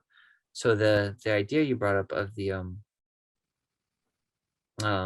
when he eats the food of fairyland, it kind of opens up a little bit too. That's like I think there's like, you see that in other stories as well.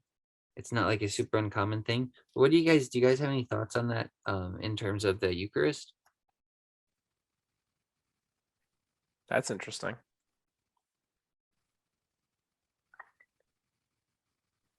Craig, I'll let you take this one. I'm not sure. I have a feeling that both of you have a better sensitivity to that metaphor than I do, or that pattern.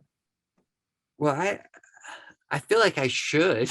Like, I feel like the Eucharist should be like that for me. Like it should be. And I feel like maybe people in Orthodox and especially in Catholicism, like they say it literally is the body and blood of Christ.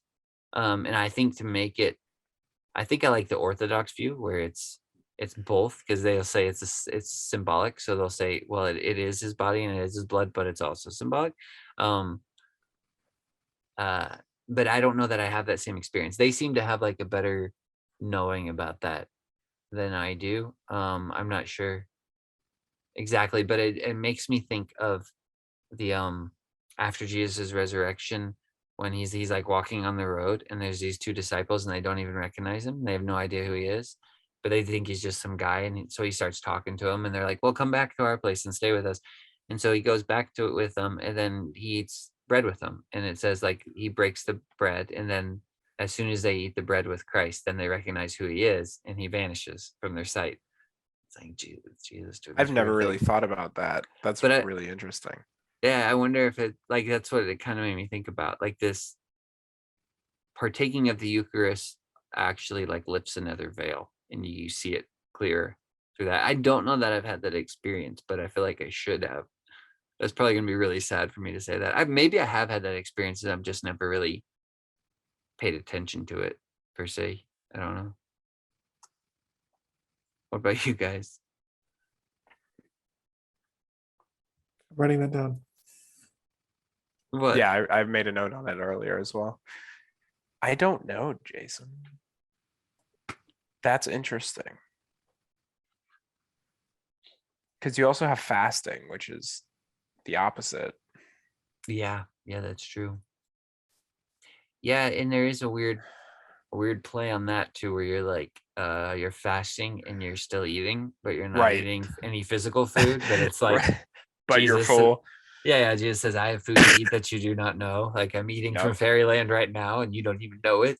Yep. Sucks. Yep.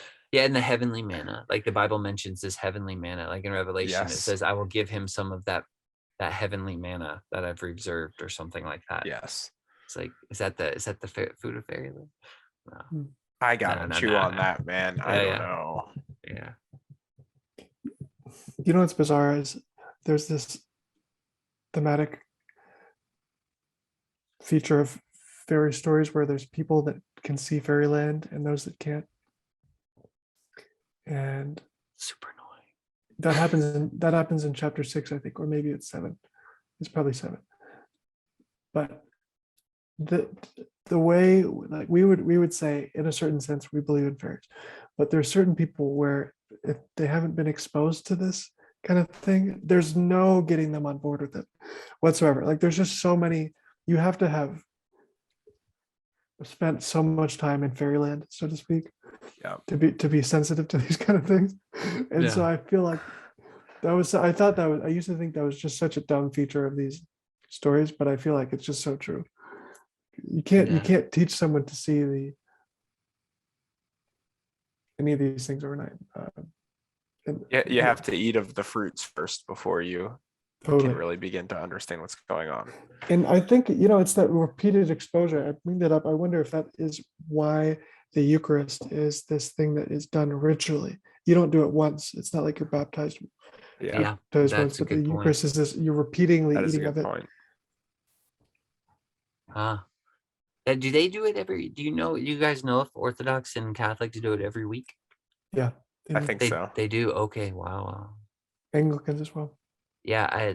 I grew when Love- the church I grew up in, I think it was maybe once a year on Easter. Wow. Yeah. Yeah. Mm. Yeah. Well, it'd probably be helpful if there was a church I went to, Living Word in Cleveland, and they don't do it every week, but every week they have it sitting at the front. So if you come in and you want to, you can. Mm. I don't know how Protestant that is, how frowned upon that is, but at least there's maybe the opportunity. Although I could do it myself every week. Like I really could, I guess, do it at Yeah. home. Although That that's is probably true. very frowned upon as well. Like if a Catholic is listening to this, they're probably like, no, because in Catholicism, you don't do that. You receive it from the priest. Right. And he puts it in your mouth and everything. Yeah, you don't do it in your Yeah. living room on the floor. Yeah. With your angel food cake.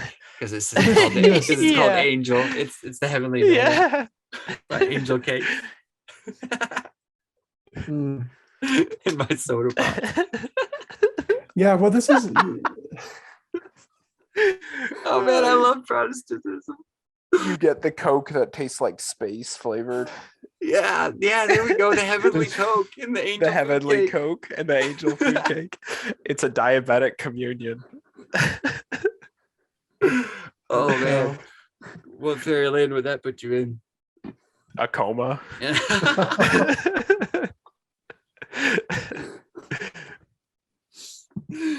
Oh goodness. Oh man. What were you gonna say, Craig? I'm sorry. there's a pattern. I wonder if we should be receptive to it.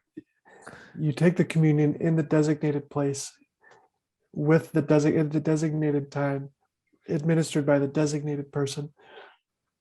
It's a sacred place. Yeah. That is a pattern that I don't understand well. I don't understand in a rich way, but I reckon I don't.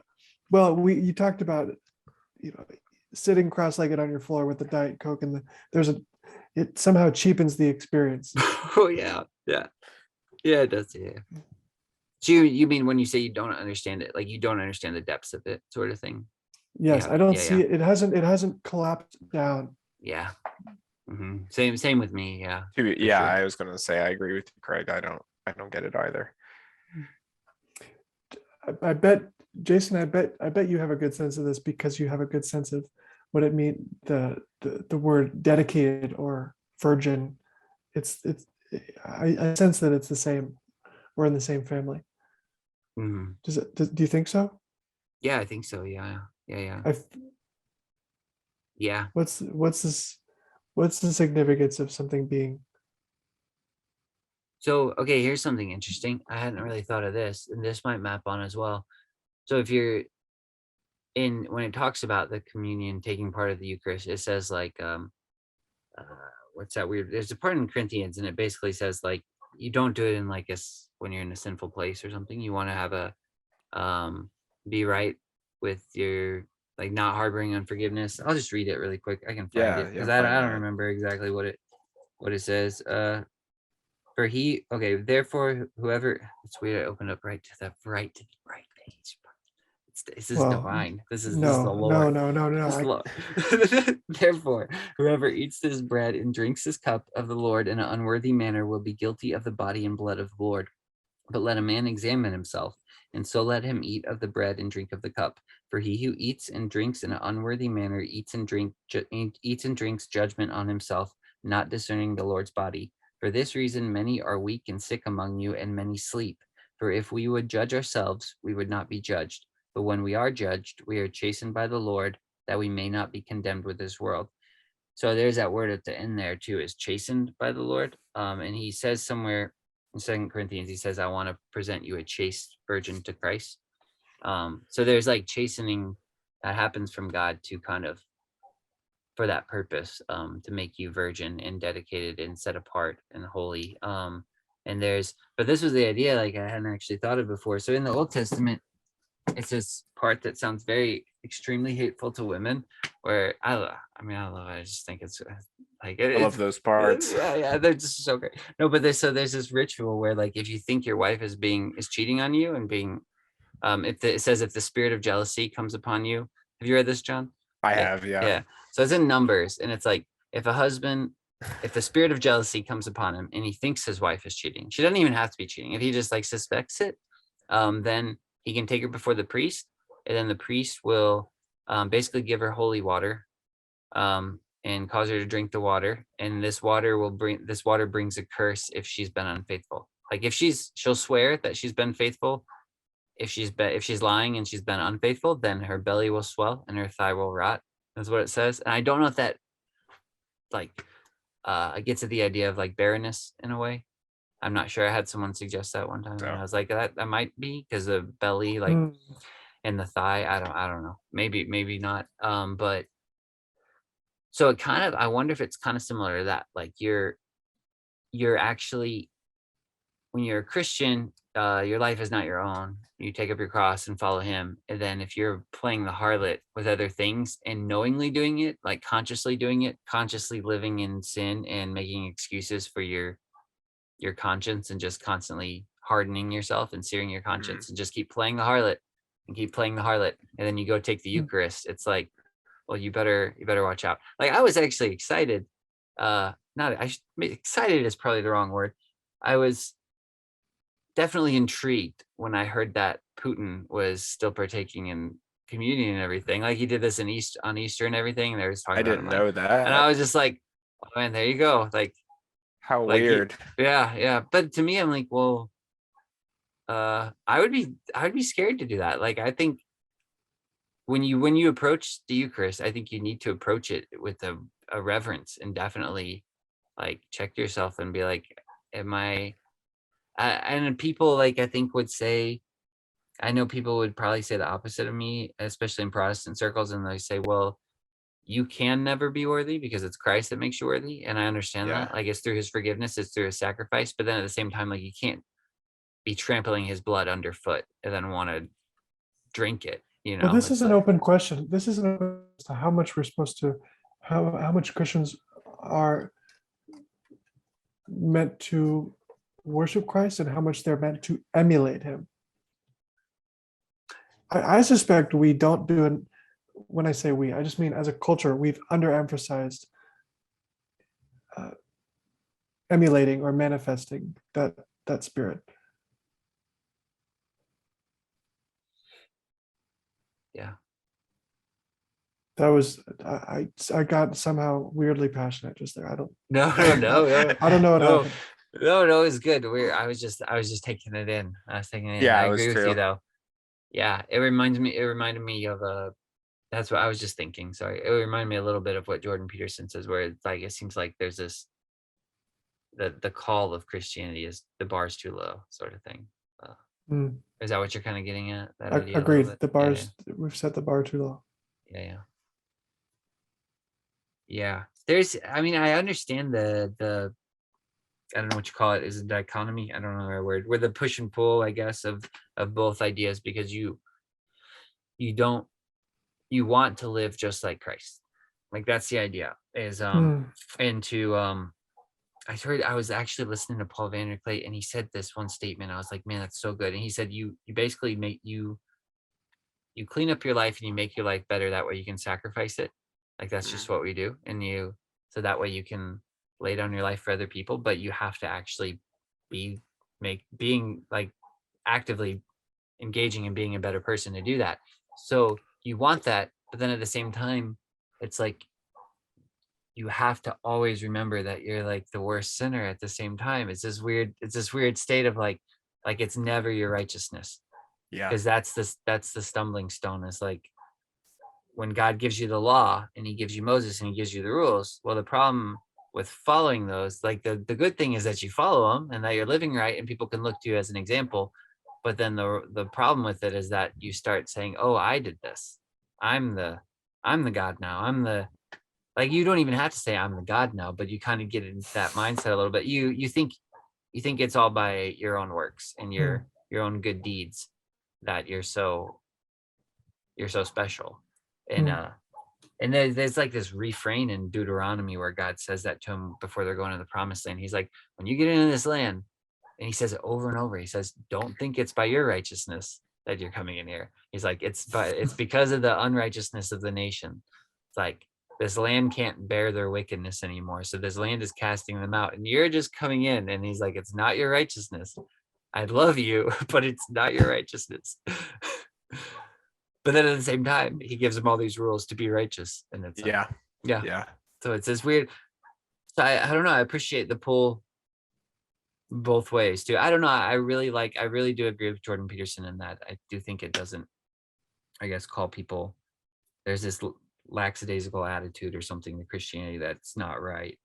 But then at the same time, you don't really want to see the opposite where we're starting to redo the Crusades and stuff either. Agreed. Yeah. That's your hot take, Craig. The crusade shouldn't happen again. I'm on the fence. That's I'm on that's the pretty fence. controversial. The Crusades. Well, I don't know. There's a story that really sticks with me about how Sigmund Freud, he needed to bring his work to the next level and to become more activated, more dedicated. He had to stop sleeping with his wife. He told her, I've heard this. Our intimacy, that's over now. I need to dedicate myself to this. Interesting. Are either of you fans of Seinfeld? I love Seinfeld. Yeah, Oh say man, more. you remember this episode where George does that? George Costanza gives up sex, and then he realizes he's like a closet genius. Oh yes. Yeah. He like understands everything now. And then I can't remember. I think he has. Yeah. He's like this brilliant man all of a sudden, and I think he has sex, and all of a sudden he's stupid again or something like that. Man, there's this you can watch an episode of the Portal podcast with Eric Weinstein. He has a rabbi on the podcast. I believe it's David Volpe. I don't want to try to put. They talk about how Seinfeld is this way where this kind of negotiation between about these purity laws get kind of injected back into culture, and there's like actually this kind of conversation about this nitty gritty, like because there's all this business in that tradition where there's like a constant reinterpretation of like what's clean. Like, so for example, there's this episode where there's this guy who gives Jerry an Armani suit, and he's like, well, I gave you this Armani suit, why don't you take me out for a meal? Yeah. And Oh yeah. And Jerry they go to dinner, and the guy orders like a half sandwich or a soup or something, and they keep having this recurring thing, like, is that what makes a meal? You know what I mean? And it's like, I don't know, it's like this essential Jewishness is like, they both seem to think, both Weinstein and the rabbi seem to think that this was a major win by Jewish culture. It probably is. Yeah. Larry David and Jerry are both Jewish, so yeah. They are both Jews. Yeah. That's really funny. Yeah, I remember that episode, and he like orders a salad so that way he'll get a second dinner. Yep. He's like, this is the dinner. You better order. He's like, it's not a dinner if I just get a salad. Oh man, that show. That's great. That is a good one. Yeah, but sorry, Guys, I what- kind of derailed that with the you emphasize your point on the being dedicated, being virgin to a specific. I think like Freud was. I'm going No. to. Was that The George Costanza, that was, you drove it Yeah. home. That was perfect. okay? That all right, was all right, perfect. All right. All right. Well, yeah. Thanks for doing this, guys. I guess we can. Yeah, wrap We, up I here. think you too. we didn't really touch chapter 6, so we're gonna have to come back for that. Oh, I think Oh, yeah, so. definitely, Absolutely. yeah. We just Yeah, covered oh. one. But yeah, I want to read this part. So like, this will be the teaser for you. For it. 'Cause Oh, this, good. like, I wanted to I ask did you guys that about last this. time. So Okay. it's just the intro, the little poem in the beginning. Let a man beware when his wishes fulfilled rain down upon him and his happiness is unbounded. Thy red lips, like worms, travel over my cheek. I had that highlighted in mine as well. I don't exactly know what it means, Well, Mm. but I'm tune in excited next to talk to you time. guys about it. Yeah, tune We'll in next time. explain Man. it Figure all. out. John, did you redeem your Eden cliffhanger because you said what you said about Eden today? I think so. Was that I thought what so. was Oh, it? Was it not was it not all of it, but I think we got there. okay? I just I think wondered we if got there. there's more Eden breadcrumbs laying around. No, probably so. If I see them, I'll highlight it for you. I just think those ideas are very similar, and I think I can't help but see Eden Mm. like as we move forward in the story, or just like that parallel spot, the Yeah. ideal in which there's a veil between us. Not necessarily Eden, but you know what I mean. So Mm. yes, I did. Thank you. Thank you guys Yeah, both. that's been great. Good Thanks stuff, for guys. that cliffhanger. That was a really juicy cliffhanger. Oh, that was juicy. I can't wait to turn in next time. Yeah, I'll All see right. you guys. Have a I'll good talk night. to you guys later. Good night. See you around.